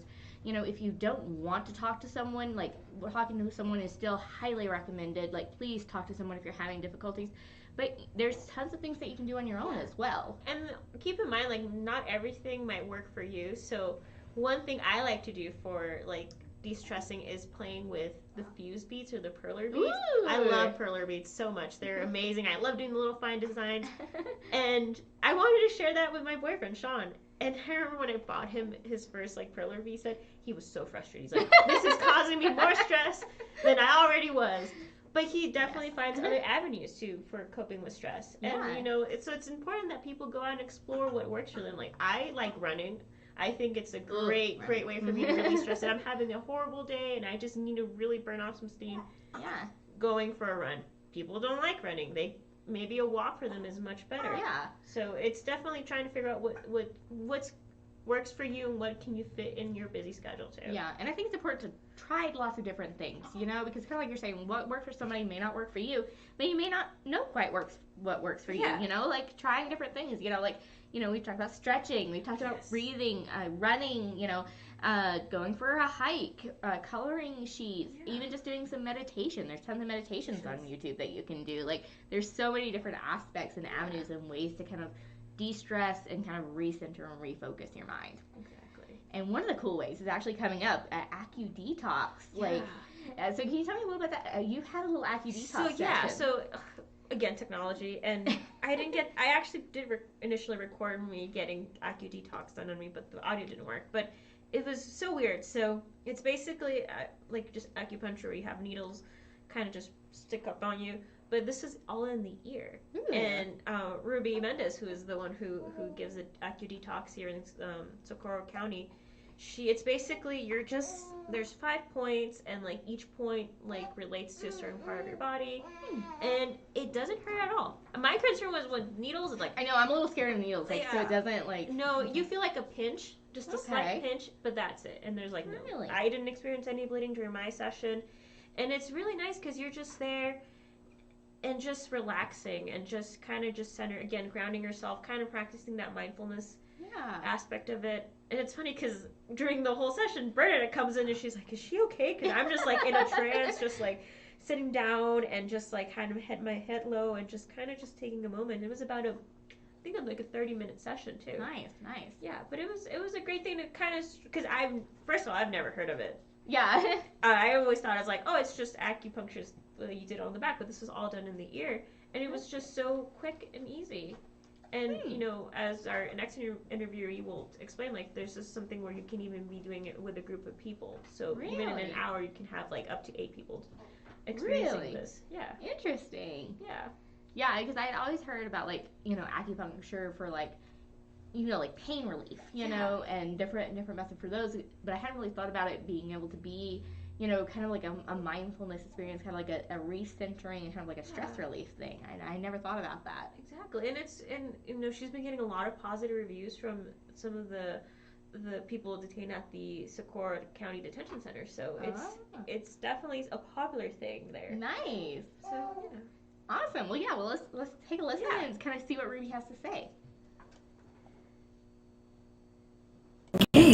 Hello, thank you for tuning in to Scope's Stomp Out the Stigma 5K virtual run and walk event livestream. My name is Veronica Espinoza. I'm the program assistant here at Scope Health Council, and joining me today is Ruby Mendez Harris. She is a licensed professional clinical counselor at the Socorro County DWI and Community Alternatives Program. Yes. So thank you for joining us. I appreciate your invitation. Thank you for inviting me. So just to start off, if you could share a little bit about yourself and your role or what you do at the Community Alternatives Program. Okay. So as you said, my name is Ruby Mendez Harris, and I am from Guatemala originally. I moved to the United States many years ago, and then I went to participate because of I graduated as a psychologist in Guatemala, the University of San Carlos de los Caballeros de Guatemala is the name of the university. And just after I finished the school, I came here and went to UNM to update some of the classes, but they didn't know where to put me because my degree was more than a master, what is required here, but less than a PhD. So I am somehow in between. Anyway, they finally decided that they give me the master level. So, and then I went also to. I wanted to be a dual diagnosis to know more about addictions and also mental health. And I went to UNM to get some classes, and I got the degree in what is called LADAC, Licensed Substance Abuse Counselor. Okay. And then in my inquiries, because I like to grow, I also wanted to, I was aware that they were developing a new technique to treat addictions, and so I follow them, and in the meantime I investigate because it's related to acupuncture. Mm-hmm. So I wanted to be an acupuncturist, but it was extremely expensive careers, and it's no time for me to do it. So I follow them with this new development of a technique, and there was in the Bronx in New York, Lincoln Hospital, in the 1970s, they started investigating because they have a program treating methadone addicts.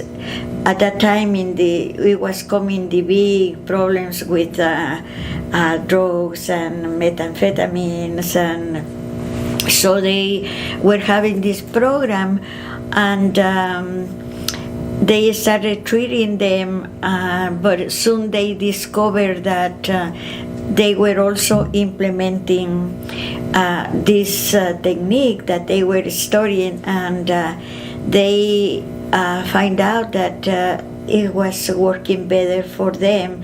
And due to the budget that they have, very low budget, because the clinic apparently is, I don't know New York very well, but they said it's in the part when there is a lot of poverty. So the hospital was running out of money, and so they decided that there was another hospital that at the same time was implementing this technique, and so the other hospital said they were able to contract acupuncturists, and each acupuncturist saw the clients, but the Lincoln didn't have the money to do that, so they were thinking about not doing the whole body acupuncture, but focus in the ear, the 5 points that they develop in the ear, and so they develop a protocol, and this also it has to be done in groups because they didn't have the money to pay an acupuncturist. So they started saying, okay, we are going to have this, develop this technique. It's going to be 5 points, and so we probably need to train people that can do this work, and but this developed over the years, and then come the NADA are the leaders for the National Acupuncture Detoxification Association. Okay. So they came into it, and they also make the commitment to train people with this new technique, and this is when they started educating people about that, and is when I started following them and see when they will come to Albuquerque, because going to other places, well, I couldn't track them all over, but finally when they came to Albuquerque, I sent my application, and I was accepted. I met the requirements. They needed to have people who were either social workers or acupuncturists, or also psychologists, psychiatrists, nurses. And because my license, I am a licensed independent mental health provider, clinical mental health provider, so they accepted me into the program, and now I am trained, and I made the requirements, and I am certified to do Acudetox, which is approved by the Board of New Mexico acupuncturists. I work on their supervision, and but I have already 5 years of experience, so they probably, I'm planning to talk with the board and be proactive in to us not having a supervision for life, but after I think 5 years of experience, that means something. So I'm planning to do that, and that is my next step. Oh my gosh, no, that's really amazing. Yes. Can you explain a little bit more how the Acudetox works? Yes, and I have I thought that I have I call one of my ears, but it's not here. I probably left it at the center. Well, what it consists is to address, they call also auricular acupuncture. So there are in the Oriental medicine, they believe that in the ear maps the whole system, so they can address through the ear several illness or problems that the person can have. So this technique, it was developed to address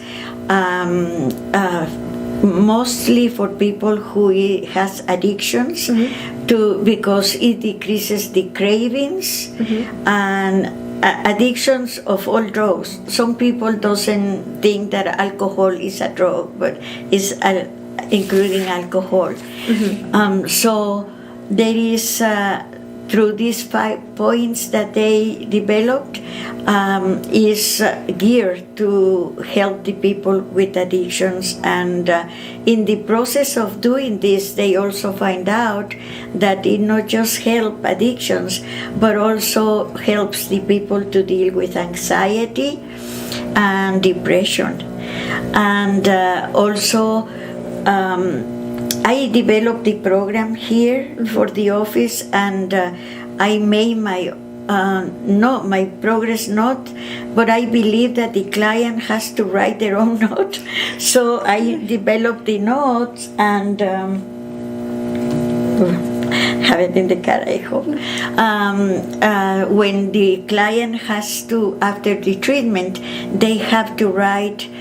And I also develop a method to measure if decreases the symptoms or increases or nothing happen.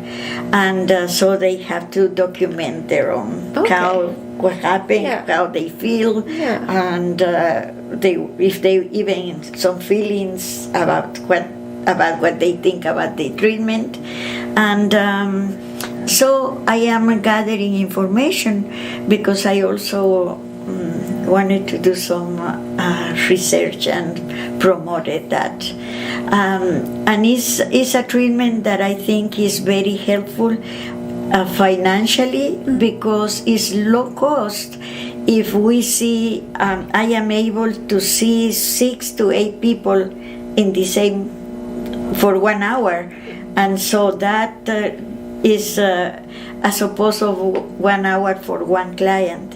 So I can see 6 to 8 people in 1 hour. Oh wow! So this is how it lowers the cost of the, and so it's very helpful, I hope. No, yeah, definitely. And now I am working at the Socorro Detention Center. I go once a week on Wednesdays, and from 8 to 12 I usually do 4 groups because they have some parameters. They cannot mix, they call paths in the different places when they have inmates, so they cannot mix the ones in the A pad with the H pad, and so I have to, sometimes I see 4, sometimes 6, sometimes even 1 or 2, but it's because they cannot mix. But usually in another setting, the program can be run by having 8 people in 1 hour or 6. It's a little busy, but it's possible. Oh, wow. It's possible. So the treatment takes 30 to 40 minutes. Okay. With the needles in, and the 5 points are not in the inner ear, but in the inner out. Oh, okay. This part here. Okay. And so the person stays there with the needles for that time, and I put music for them so they can relax and think, and usually most of them fall asleep. Okay. It's so relaxing that they fall asleep. Wow. And the benefits are very, very good. For stress is also very helpful, and helps people to sleep better. And some of them in the jail have been reporting that they have back back pain, and that by after the treatment, the back pain is not there. So they are they are giving me good information. So so I hope that with time I will get the results and put all together and see what happens, and maybe publish a little bit that will help to the programs. Socorro is I love Socorro, and I love the people in Socorro. So I hope that they can come. I have a dream, like I was telling you, and my dream is to have an open clinic when people just walk in, no paperwork. The only thing they have to sign a consent. If they don't sign the consent, I cannot do because it's medical. So they have to sign the consent. There is no side effects. However, which probably I will call a side effect is when sometimes there is a little bleeding, not all the time, but that can happen. Sometimes when we put the needle, it can be a little bleeding, but it's not a big issue. Yes. Okay. So that is what the treatment is about, and you are willing to participate in that, so you will experience that and give your opinion about that. So Definitely. I appreciate your willingness to do it. So. No, I'm excited for it.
Alright, welcome back.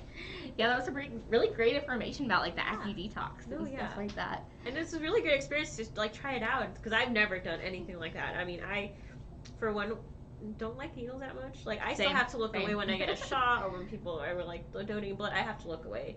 So at least this one I didn't have to look away because it was just in my ear. There you go. But it was a really interesting experience, especially like having how that kind of just all ties in, and how that kind of just grounds you, and kind of just you start thinking about or being much more aware about your body and how you're feeling, and all that. So it was actually a really great experience. Nice. And I do like how we keep talking about, mental health and reducing the stigma and starting some of these discussions. And I do like how, there are so many different options, between talking to people, having a safe place to talk to. There's phone numbers, there's online chats, there's things that you can do on your own as well with the Acudetox, the Mindfulness. Like, there's so many options out there. Exactly. I love it. I love it. So you gotta pick which one you want. Exactly. It's like a buffet. Exactly. That's what I was saying. Yeah. Yeah, and I know too. We talk about mental health, and there's also kind of going off of that. There's so many different aspects to that. As far as like not just mental health, but how mental health ties into everything. Like one of our big issues here in Socorro County is substance misuse. There's substance misuse, and unfortunately, a poverty population, a homeless population, and unfortunately, it all does kind of tie in together. Oh yeah.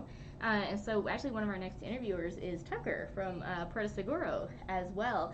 Puerto Seguro is one of our local homeless shelters here. They are a day shelter, and he's working on getting a harm reduction program. Do you want to kind of explain what harm reduction is? Yeah, it's basic. So he'll go a little more in detail into the Okay. interview, but it seems it's just like, to me it always seems like meeting people where they are. Gotcha. So, providing them with these resources and tools to make sure that they don't have an overdose or they can reverse an overdose in the moment. Yeah. And just providing that safe space for them. I think it's the most important part in that when it comes to harm reduction. Yeah, I agree with that providing that safe space. And I know like some of like even with Bernadette with the drug-free community is something that we talk about quite a bit with, harm reduction and substance misuse is how quite often people use it as a coping mechanism. Yeah. We've talked about mindfulness and breathing as ways to handle your stress and anxiety, but unfortunately some people do choose substances as an unhealthy way to kind of deal with some of their anxiety, some of their depression, some of their anger. So I do think it's very important to try to provide some of these successful and more trusted methods of anger management and anxiety management and things like that, and then also kind of reaching out a helping hand to those who unfortunately got stuck, with substances, be it, opioids or even alcohol, and things like that, as unfortunately a way to kind of cope with some of their issues. Because it could be really hard for them to quit, and I think it's important to realize that we approach them with love, and no judgment when it comes to providing these services, and sometimes it has to be for them to know when they're ready to come up and take that help. Yeah, I'd agree. But when that day comes, you definitely have to accept them with loving arms. Yeah, agreed. Yeah, agreed. Because it can happen to anyone. Exactly. It really can. No, yeah. I feel like sometimes we all have this picture of what that person looks like that may be going through a substance use disorder, but it can happen to anyone. Yeah. And it's what's important to make sure that we check ourselves when it comes to mental health, because in my opinion, I think that mental health and addiction go hand in hand, and making sure that we are doing everything we can to keep up with our mental health to avoid us going through an addiction or something serious like that. Yeah, I'd agree, and I think it kind of even going along with the stigma kind of associated with some of these substance use disorders and mental health in general. I think too it's important for us to talk about our language choices. The words we use. Words are powerful. Words really impact both you as an individual and your community. It may not have a direct impact. If you're talking to someone, the words you say may not directly impact them, but it might kind of frame some of the conversation. It might change some of the community viewpoints as well. Exactly. And like you start labeling them, and then you may not have that sort of stigma towards those kinds of people, but by using that language, you may create that stigma around those people from the community. Yeah, from the outside aspect. Yeah, I would agree. And there's tons of online resources too that kind of talk about like the language, both of mental health and of substance use disorder. I know SAMHSA definitely has quite a bit of information, quite a bit of handouts that kind of go over like some of the language choices and how our language is powerful, and how to kind of appropriately talk to those who are undergoing substance use disorders, and then just general community members as well. Awesome. Well, let's take a listen to what Tucker has to say kind of about some of the new harm reduction programs at Puerto Seguro. I was pretty excited to kind of hear some of his different options going on. So we'll take a little listen.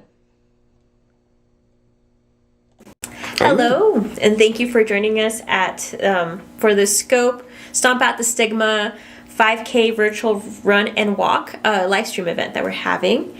My name is Veronica Espinosa, and I am the program assistant here at Scope Health Council. And joining me today is Tucker Diamond-Ames, who is a harm reduction specialist volunteer at the Puerto Seguro. Yeah, absolutely. So thank you so much for having me here today, Veronica. I'm really excited to talk about the harm reduction services that we're getting up and running. Awesome. If you could just to start off with, like, give us a brief introduction about you and just your role as a volunteer at Puerto Seguro. Yeah, so I have been a New Mexico resident my entire life, and recently New Mexico Tech grad. So I've been living here in Socorro for the past 4 years, but I've been volunteering at Puerto Seguro for the past, I want to say, 2 years at this point, almost 2 years. I first started there as a general volunteer, really helping maintain the facilities, distribute resources as necessary, and doing a lot of the advocacy work alongside the shelter manager at the time, Ruben Armijo, who still is the shelter manager. But recently, I saw kind of a little bit of a gap in between the harm reduction services offered in this town and what our clients were receiving. So I thought, well, we could offer some of these services at the shelter. So I took it upon myself, and with the help of board chairwoman Shay Kelly, shelter administrator Zol Holcomb, and shelter manager Ruben Armijo, they all helped me get this up and running, and I've been leading its implementation ever since. Oh my gosh, and how does it go? Like, how do you become a harm reduction specialist? Believe it or not, it's not that difficult. Okay. A lot of the stuff is very digestible knowledge, and what you can do is, if you're interested in this kind of work, you can contact the New Mexico Department of Health. Okay. And there is a wonderful person who runs these trainings, who schedules them. Her name is Isela, and she helps. You can sign up for a training. It's a one-day training, about 8 hours, typically held on a Wednesday, and you can become a certified harm reduction specialist and participate in needle exchange programs if they exist in the town where you're at. Wow, awesome. And just for our viewers who may not know, what is harm reduction? That's a fantastic question, because a lot of people, it's the question is, does it sound exactly like what it is? Yes, it's exactly what it is. Harm reduction refers to public health policies and community health work that reduces the harm from activities. A really good example of harm reduction would actually be the use of seatbelts and the implementation of it in, automobiles. You can choose to wear a seatbelt. Well, not really. The law tells you have to wear a seatbelt, but if you wear a seatbelt in the event of a crash, you're going to suffer substantially less injuries than you would if you flew through the windshield, per se. Yeah. In our context, harm reduction refers to the use of substances, whether it be illicitly or legally. For example, prescription opiates are prescribed for pain management. And people could, it surrounds around the education on how to use these things more safely, the kinds of steps you can take to reduce your chance of an overdose, or if you're going to use illicit drugs like injectable heroin, for instance, how you can use them more safely to reduce the harm that comes from use. It's not necessarily endorsement. In fact, it is not endorsement of using illicit substance, but rather a public health approach, because it's founded upon the belief that health is a human right and everybody has the opportunity to do things as healthily as possible and reduce the harm from their activities. No, yeah, and I think it's a wonderful thing. I mean, I know here at Scope, we offer Narcan, so anyone who comes through the door here can come in for a box of Narcan. We can even give them a short, quick kind of training on how to administer Narcan. We just acquired fentanyl strips that we will be handing out with our Narcan boxes, so people who are using can test and make sure that their substance hasn't been compromised, or there isn't any other stuff that they don't know is in there.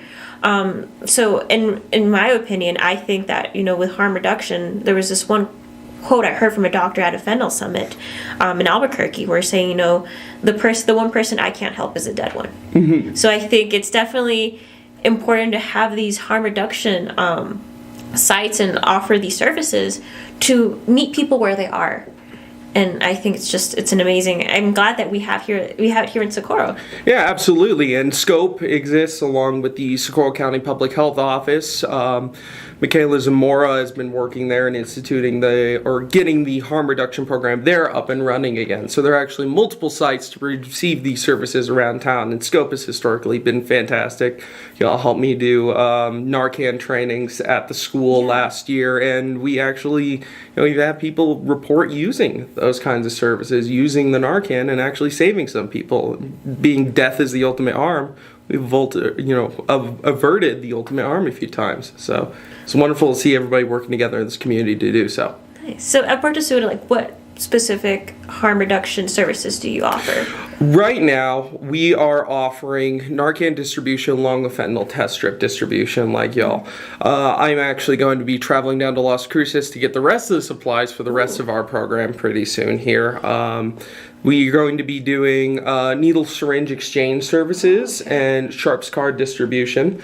Needle exchange services refers to exactly what it sounds like, exchanging used needles for clean ones. That helps cut down the transfer of bloodborne pathogens and communicable diseases like HIV or hepatitis, which have long-term implications for users and their families, along with the community as a whole.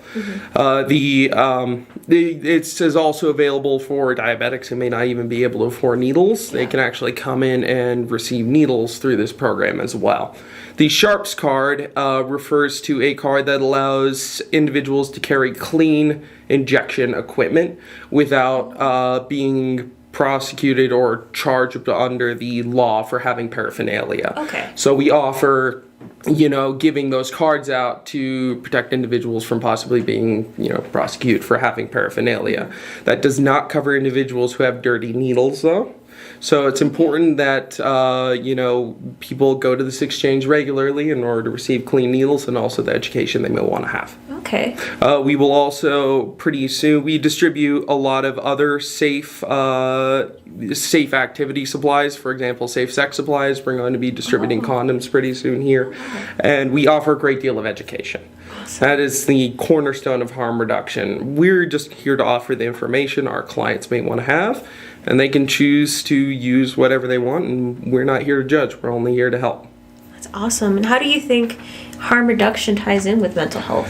I think that's a fantastic question because it's not necessarily plays a discrete role in mental health like counseling, but we offer many services like that. We're here to help the individual. A thing that a lot of people forget is that people who use illicit substances or even perhaps prescription substances deal with mental and physical pain a great deal, and they're using these substances to medicate. Sometimes it's not always just for fun, as some people may have a perception of. It's a way of coping with a difficult life. And there's enormous stigma around drug use, ostracization, and what the harm reduction services and sites do is provide a safe area for individuals to come in with their problems.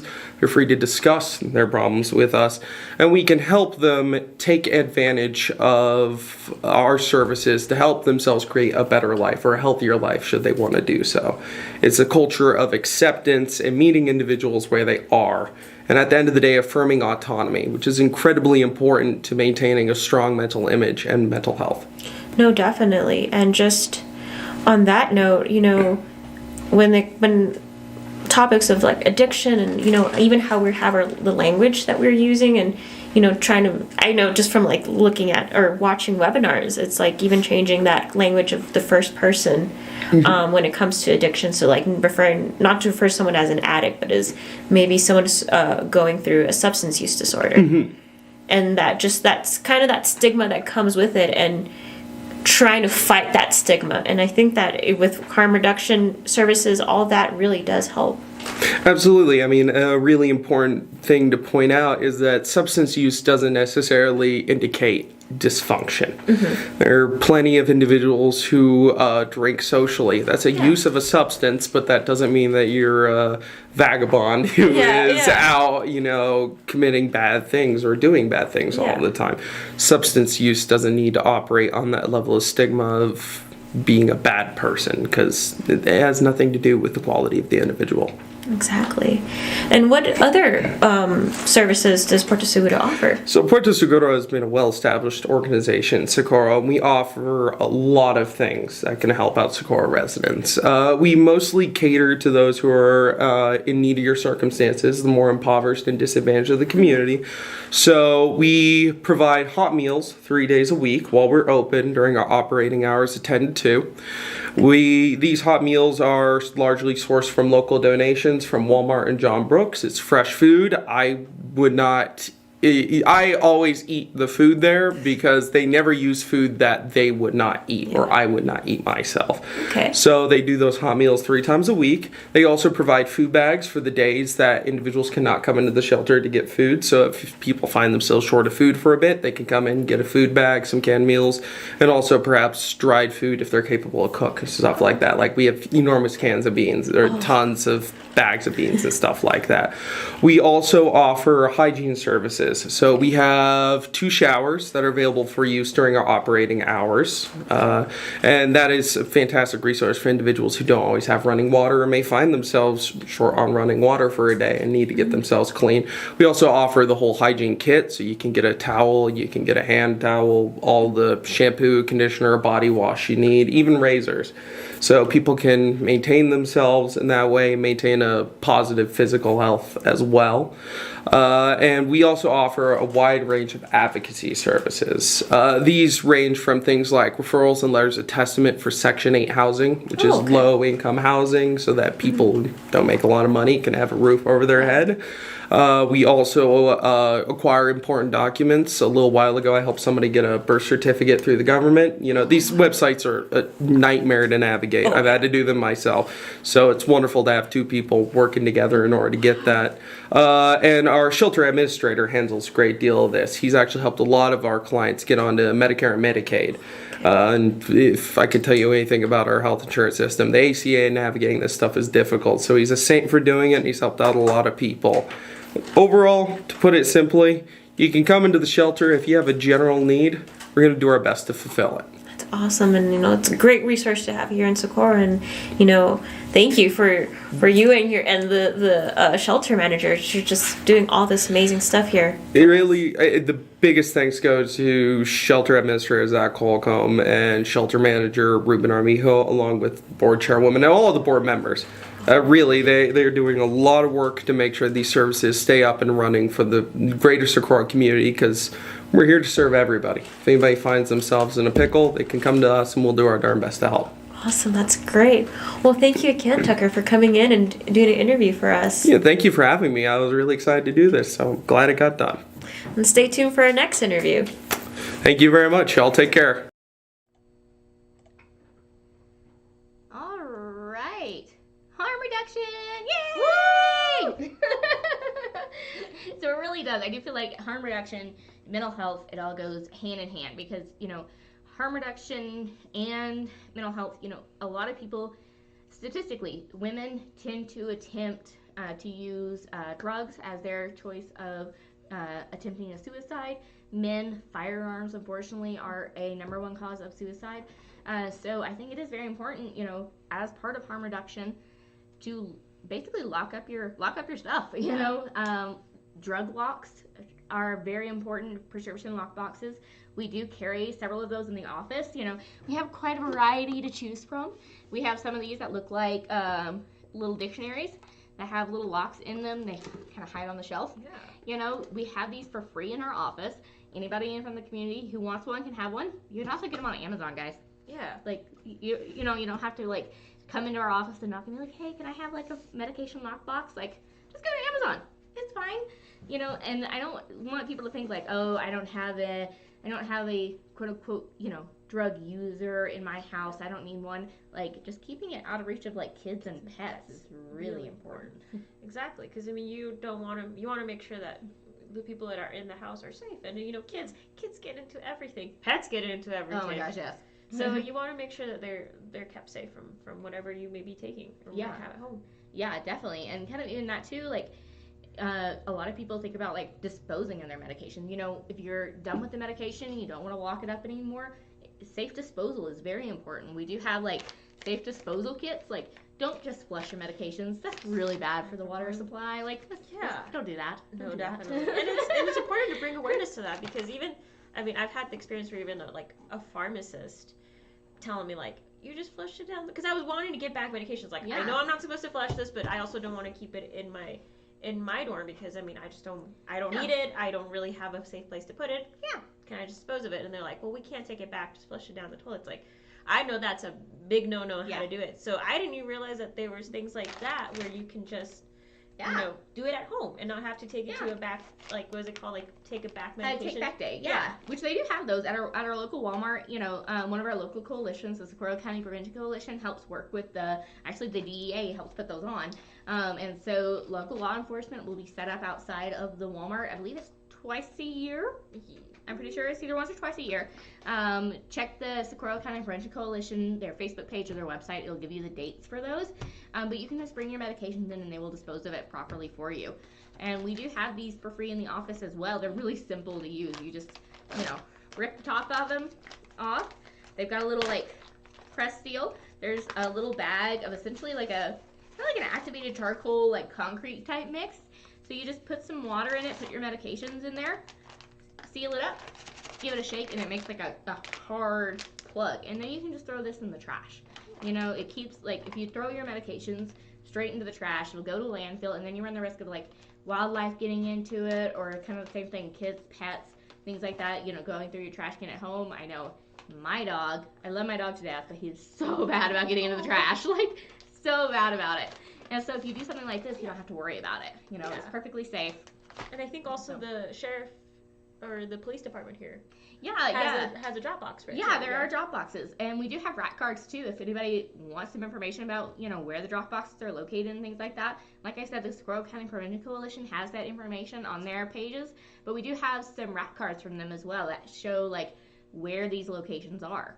That way you can dispose of everything properly, and make sure everybody is safe.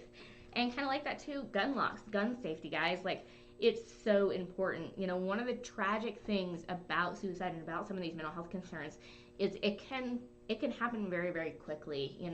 Sometimes, honestly, all it takes to stop a suicide is just like 1 minute. It's so quick. So just sometimes having that gun lock, it can make somebody stop, slow down, think, and kind of reevaluate. So if you'd like a gun lock, there is programs through like UNM and things like that where you can get a gun lock for free. So don't think it's something that you have to like spend oodles and boodles of money on. Gun safety is very important, both from the suicide aspect and then kind of, once again, kids and pets. They're so, keep everybody safe. Exactly. It's very important. No, definitely.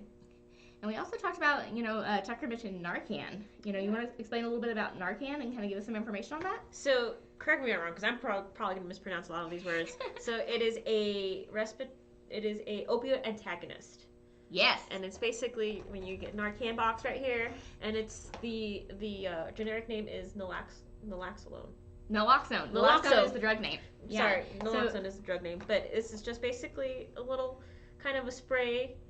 I always think about it like a nose spray that you use like for, almost like Zyrtec. If you have allergies and stuff like that, and it's used to counteract a opioid overdose. Yeah, and it's super. And one of the cool things about Narcan too is like you get it here for free in their office, but also if you're getting a prescription for any sort of opioid or anything like that, the pharmacies will give you a box of Narcan as well. And I know it's really kind of scary for a lot of people. You get this box of Narcan and you're like, what do I do with this? Yeah. Like, it looks nice on the shelf. What is like, but it's super easy. You just pop it open.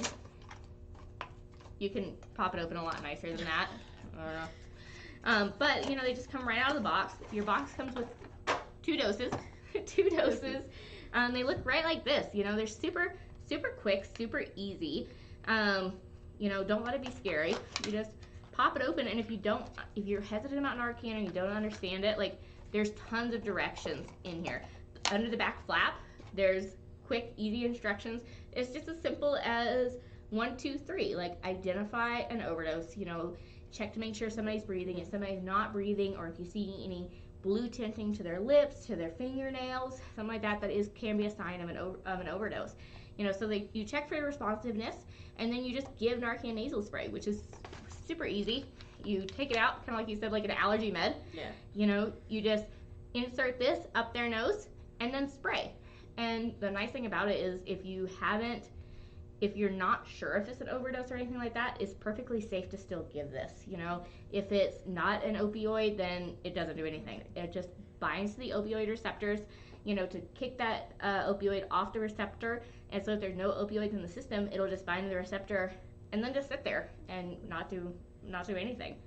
And so we do recommend basically insert this, just do a quick spray, and then flip them over on their side, basically because you don't want them to aspirate or anything like that, and then wait 2 minutes. Sometimes you do need to do a repeat dose. And the most important thing too, if you find anyone unconscious, whether it be an opioid overdose, whether it be a suicide attempt, whether, it be an alcohol intoxication, call 911. Yes. Get them medical help. It is okay to call 911. If you don't know what else to do, call 911. Our officers here in Socorro County are wonderful. They're super nice. Never be afraid to reach out to them. Definitely. But yeah, so if anybody's interested in any of our nice goodies, we love our goodies, feel free to come into our office and just, hey, have a chat with us, come grab a cup of coffee, sit down, talk, tell us what's on your mind, and we'll give you some free stuff. And then we also kind of going along, and I think I mentioned in the interview, but we also have the fentanyl strips. Oh in our yeah, office that's a good now. point. Yeah. So and people who would want a fentanyl strips, they can come into the office and we give them out for free too. Yeah, because as many of you guys have seen kind of on the news and things like that, fentanyl unfortunately is on the rise. And a lot of our fentanyl overdoses, are accidental. They're not intentional overdoses.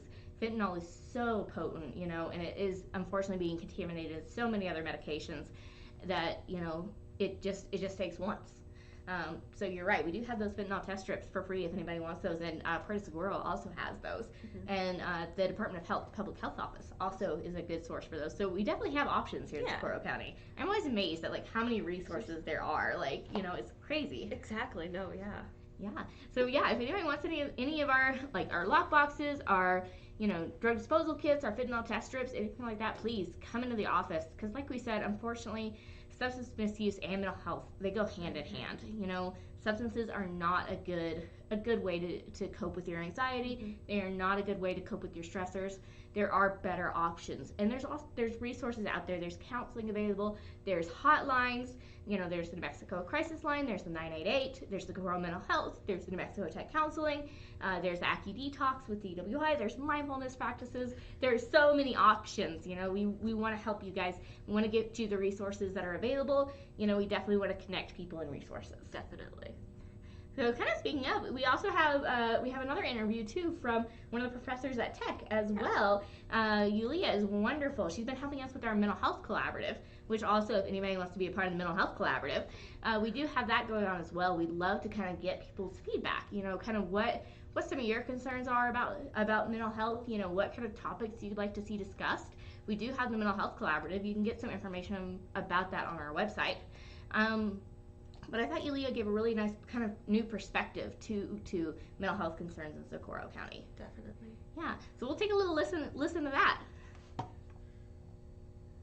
Hello, and thank you for tuning in to Scope's Stomp at the Stigma virtual 5K run and a walk Livestream event. My name is Rock Espinosa. I am the program assistant here at Scope Health Council, and joining me today is Dr. Yulia Mikhailova, who is a faculty member at New Mexico Tech and a mental health activist here in the community. So welcome. Thank you. Yeah, that's a pleasure and honor. And a small correction. Oh, sorry. Not just in the community.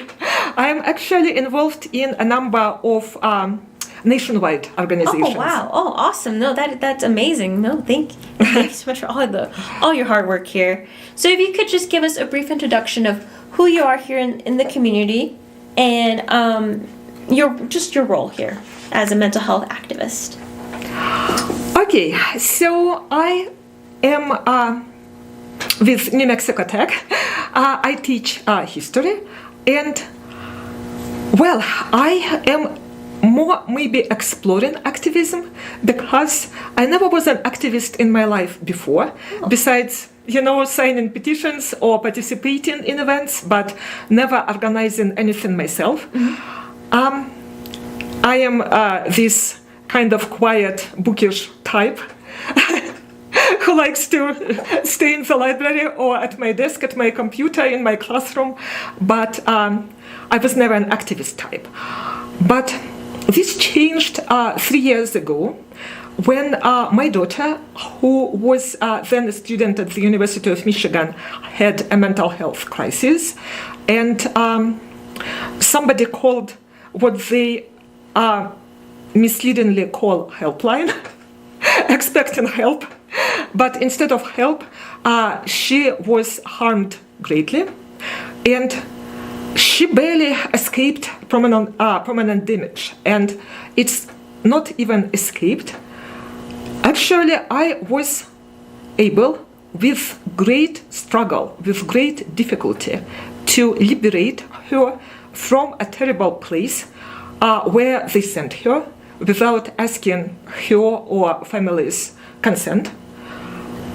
It is called hospital, but they don't treat people there in the sense of helping them. They just keep them there under key and lock, under constant surveillance, treating them in a very dehumanizing way, and giving them a lot of medications that actually do more harm than good. In any case, this was the case with my daughter. And at first, I actually thought that it was some anomalous case, that this hospital was not typical. I actually had reasons to believe that the doctor did not even want my daughter to be better. He just wanted to keep her there for as long as the insurance would pay. So it was about bottom line, not about helping anyone. And keeping people there against their will is done on court order. And the doctor made a perjury in, actually multiple perjuries, in court document, and generally did not act in a good faith. So I just believed it was some kind of outlier, and everyone will thank me when I expose them.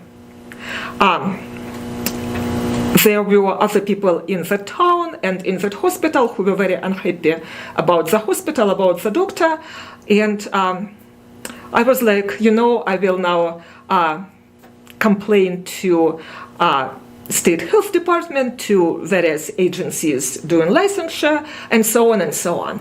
And will complain about this perjury in court documents and help other people to escape this terrible doctor and this terrible place.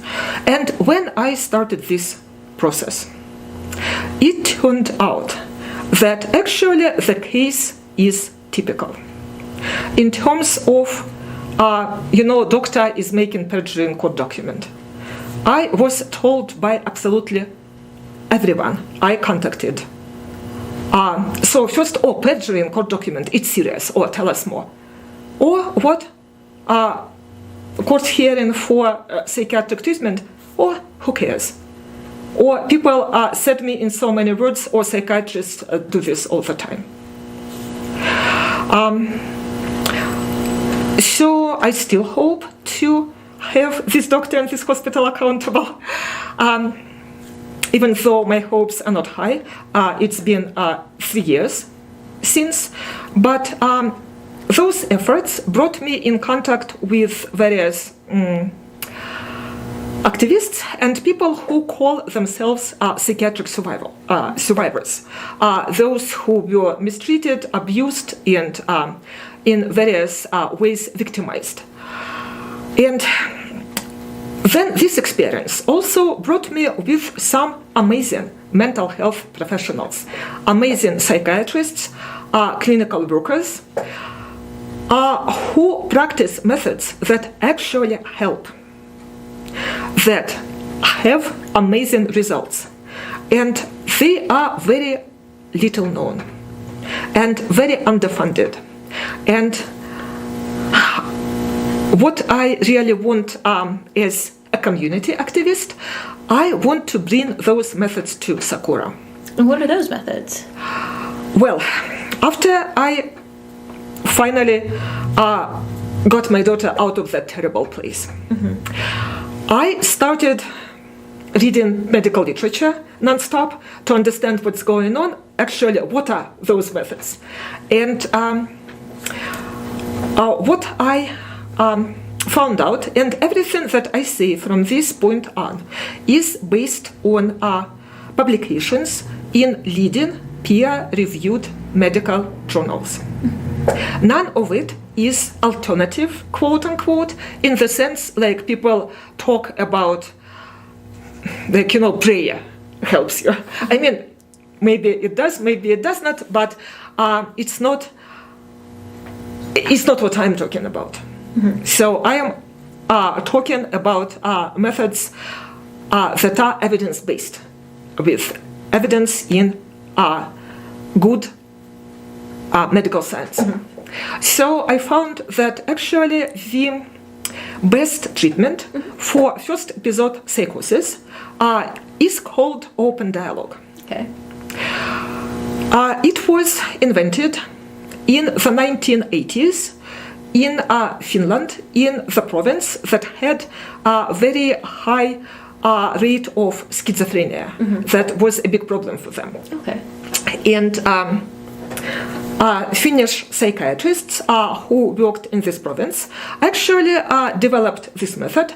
Partially, it based on the achievements of American psychiatry of the time that actually was discarded and defunded and forgotten since. Okay. So they developed open dialogue and achieved great results.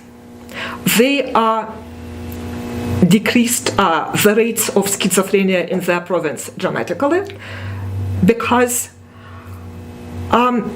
basically a lot of cases of schizophrenia, this prominent condition, actually originate from mishandling of first episode psychosis. That when somebody is hallucinating, delusional, and so on for the first time, the way they are treated when this is happening can make all the difference in the world. It can be some brief episode that will never return, and they go on and live happy and fulfilling life, or they can be debilitated forever. And it's not in all cases, but in many cases, it's basically this difference in first episode psychosis. So what I did, I found a clinical psychologist trained in open dialogue. In the US, there is one place that teaches open dialogue, and that's an institute at the medical school in Yale. Okay. And actually, I was very fortunate. This person is on the board of this institute, and my daughter worked with her. It's 100% open, transparent, voluntary. They use medications sometimes with some people. If it's schizophrenia, it's about 20%. With other diagnoses, they don't use medications. Or sometimes they can use tranquilizers for a few days. So they use medications, but only as needed, and mostly it's talk therapy. So my daughter recovered completely. It's been 3 years ago. She graduated with distinction, is now applying to graduate schools, and it is all behind us. But if she had stayed in that hospital, I think her life of our family would be ruined. For a month, she took medications that they prescribed, and basically, I think psychosis is preferable to what those medications did to her. So that's my story. Okay. And since then, I met people who, in addition to people who practice open dialogue, people who practice other related, connected methods. For example, if somebody actually needs to be in a facility, because again, in a lot of cases, people do not need it. But sometimes they do. Sometimes they cannot. They are unsafe on their own. And there is much better facility for absolute majority of the cases, except very few. And it is called Soteria House, SOTERIA, which actually was developed in the US, and which was one of bases for open dialogue. So it was actually a psychiatrist who received education in Harvard, who was the head of the schizophrenia division of the American National Institute for Mental Health, who treated schizophrenia for 50 years. Okay. And he said he never met a person who needed to be treated involuntarily. Okay. Like, he never had a case when he had to use force. Because he knew how to interact with his patients, how to approach someone, yes, how to build trust. Yeah. And he used medications, again, with the patient's consent. And some of them were on medication, some of them were not. The results of his program are, again, about 80% full recovery. Oh, cool. Yes, and there are other methods, and you can ask if those methods are so successful, so proven, all those publications around them, why we don't see them everywhere? And the question, or the answer to this question, is what I just said. They use medications, but they do not use it as much as would be good for pharmaceutical companies. Actually, from the community, want to connect with me, I would be very happy to. And you can look up my information at the class department of New Mexico Tech. They have website. Class is humanities department. Actually, I'm the only All right, guys, welcome back. So I hope everybody is out there enjoying their walk or their 5K run. I'm actually surprised. Like, I thought it was going to be raining today. Yeah, that's what I saw in the forecast this morning, and I'm like, oh no, the parade is ruined. Like, people gonna go run in the rain, but no, it's been pretty nice. It's a nice cloudy day. Yeah. So enjoy your 5K. Like, it's actually been some decent weather for that. Like, I think it's a good chance to kind of get out there, start talking to people. Start talking to friends, loved ones. Like, choose your time to do your 5K. Maybe do some mental health exercises while you're running, or just call up a friend and just check on them. Just catch up on them. Like, just tell them, like, hey, I'm going for a walk. Would you like to join me? Yeah. Whatever you want to talk about in that conversation, whether it be you want to address suicide awareness with them, or it's just catch up with them and see how they're doing. Yeah. Sometimes just that quick little, hey, how you doing? Like, can make a huge difference. Definitely. So we talked about a lot of really heavy topics today. We've covered so many different varieties and aspects of mental health, but I do want everybody to know too, like, there is help out there. Do not be afraid. Reach out. I know we've talked about, some heavy topics, like counseling is available if anybody needs counseling. If you need someone to talk to, do dial that 988 number. There's people out there who can help. Never be afraid to get help. Exactly. And if you know someone who may be struggling, you can also reach us for resources where we can help you kind of guide that talk with them and get them the help they need. Yeah, definitely. We have talking guides. We've run across a variety of resources online that we can provide to you guys, to help start that conversation. We have mental health rat cards that has a list of all of the mental health providers here in Socorro County, and even some that are via telemedicine and things like that as well, because unfortunately we are in a rural county and there are rural parts of the state that may not have immediate access to some of that mental health care, but there are some telemed options and some online options that can kind of help get you through those gaps and kind of get you some help. Definitely. Yeah, and also too, we've talked about a variety of different things, like medications, and things like that. Part of our Stomp Out the Stigma campaign is to kind of reduce some of that stigma. do what's best for you. You know, we want you guys to be safe. We want you guys to be healthy and be the best possible you can be. You know, and if that is using some properly prescribed medications, you know, with doctor advisory, you know, that's okay. You know, sometimes you do need a little bit of help. Exactly. You know, there's supports out there. Yeah. Definitely don't be afraid to seek help and things like that, you know. And we also too, like, if you have any questions about, you know, suicide, about mental health, you know, there's tons of fact sheets, there's tons of information. Honestly, some of the statistics are staggering. You know, we talked about gun control earlier.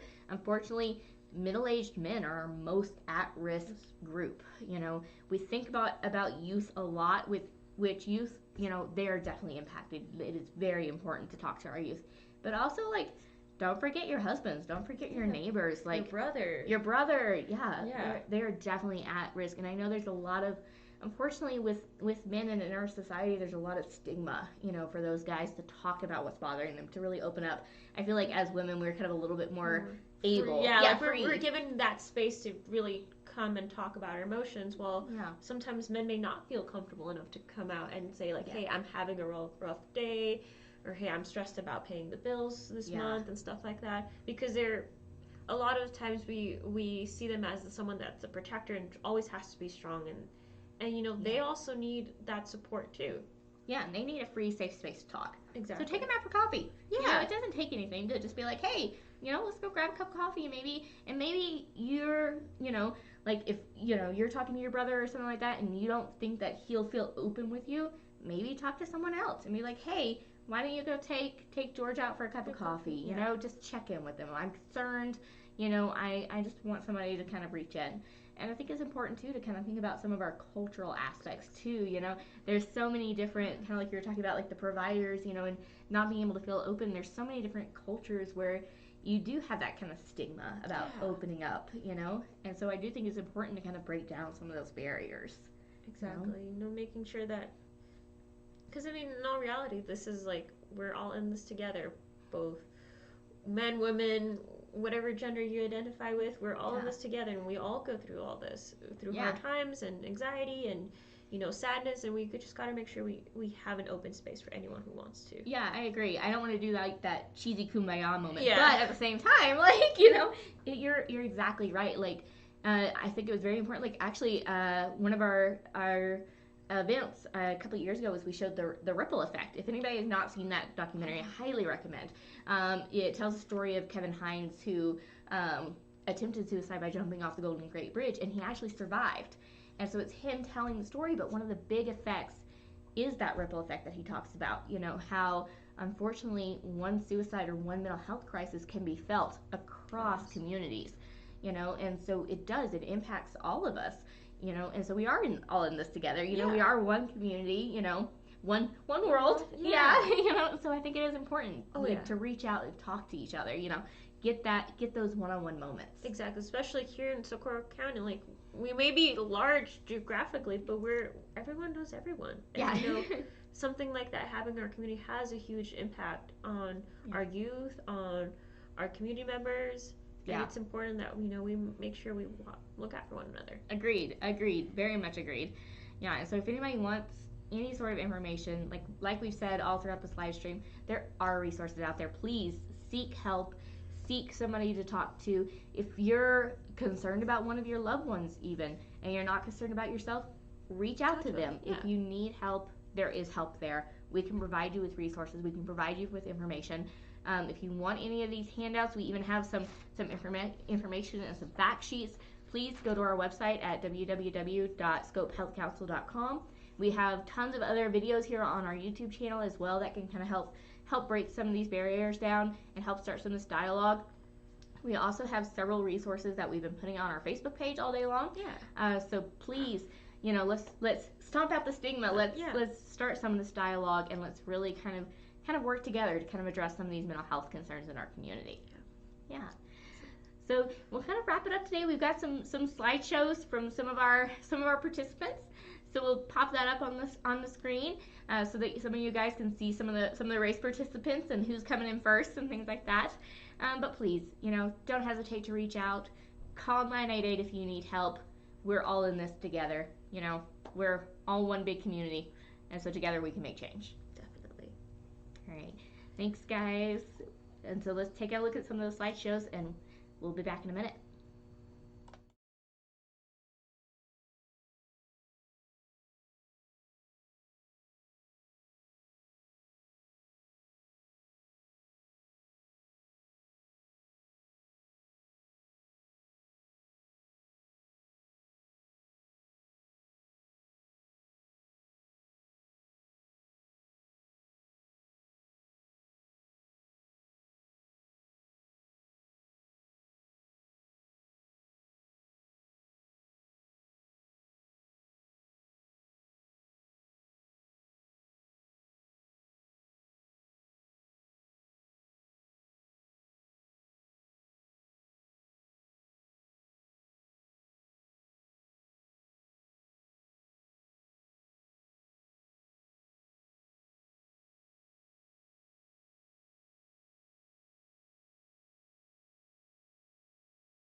All right, guys. So like we said, there's help out there. Enjoy the day. Enjoy the mostly beautiful weather. Get out there. You still have until midnight to sign up for the Stomp Out the Stigma if you have not done so. So please go to tinyurl.com/scope5k. Tell your friends. Tell your friends. Tell your family. Tell your dog. Yeah. Tell your cat. Tell your dog. Yeah, sign up dogs and cats. We will get them t-shirts too. It is totally okay. But yeah, let's get out there and let's run some miles and let's stomp out some stigma. Awesome. All right, great.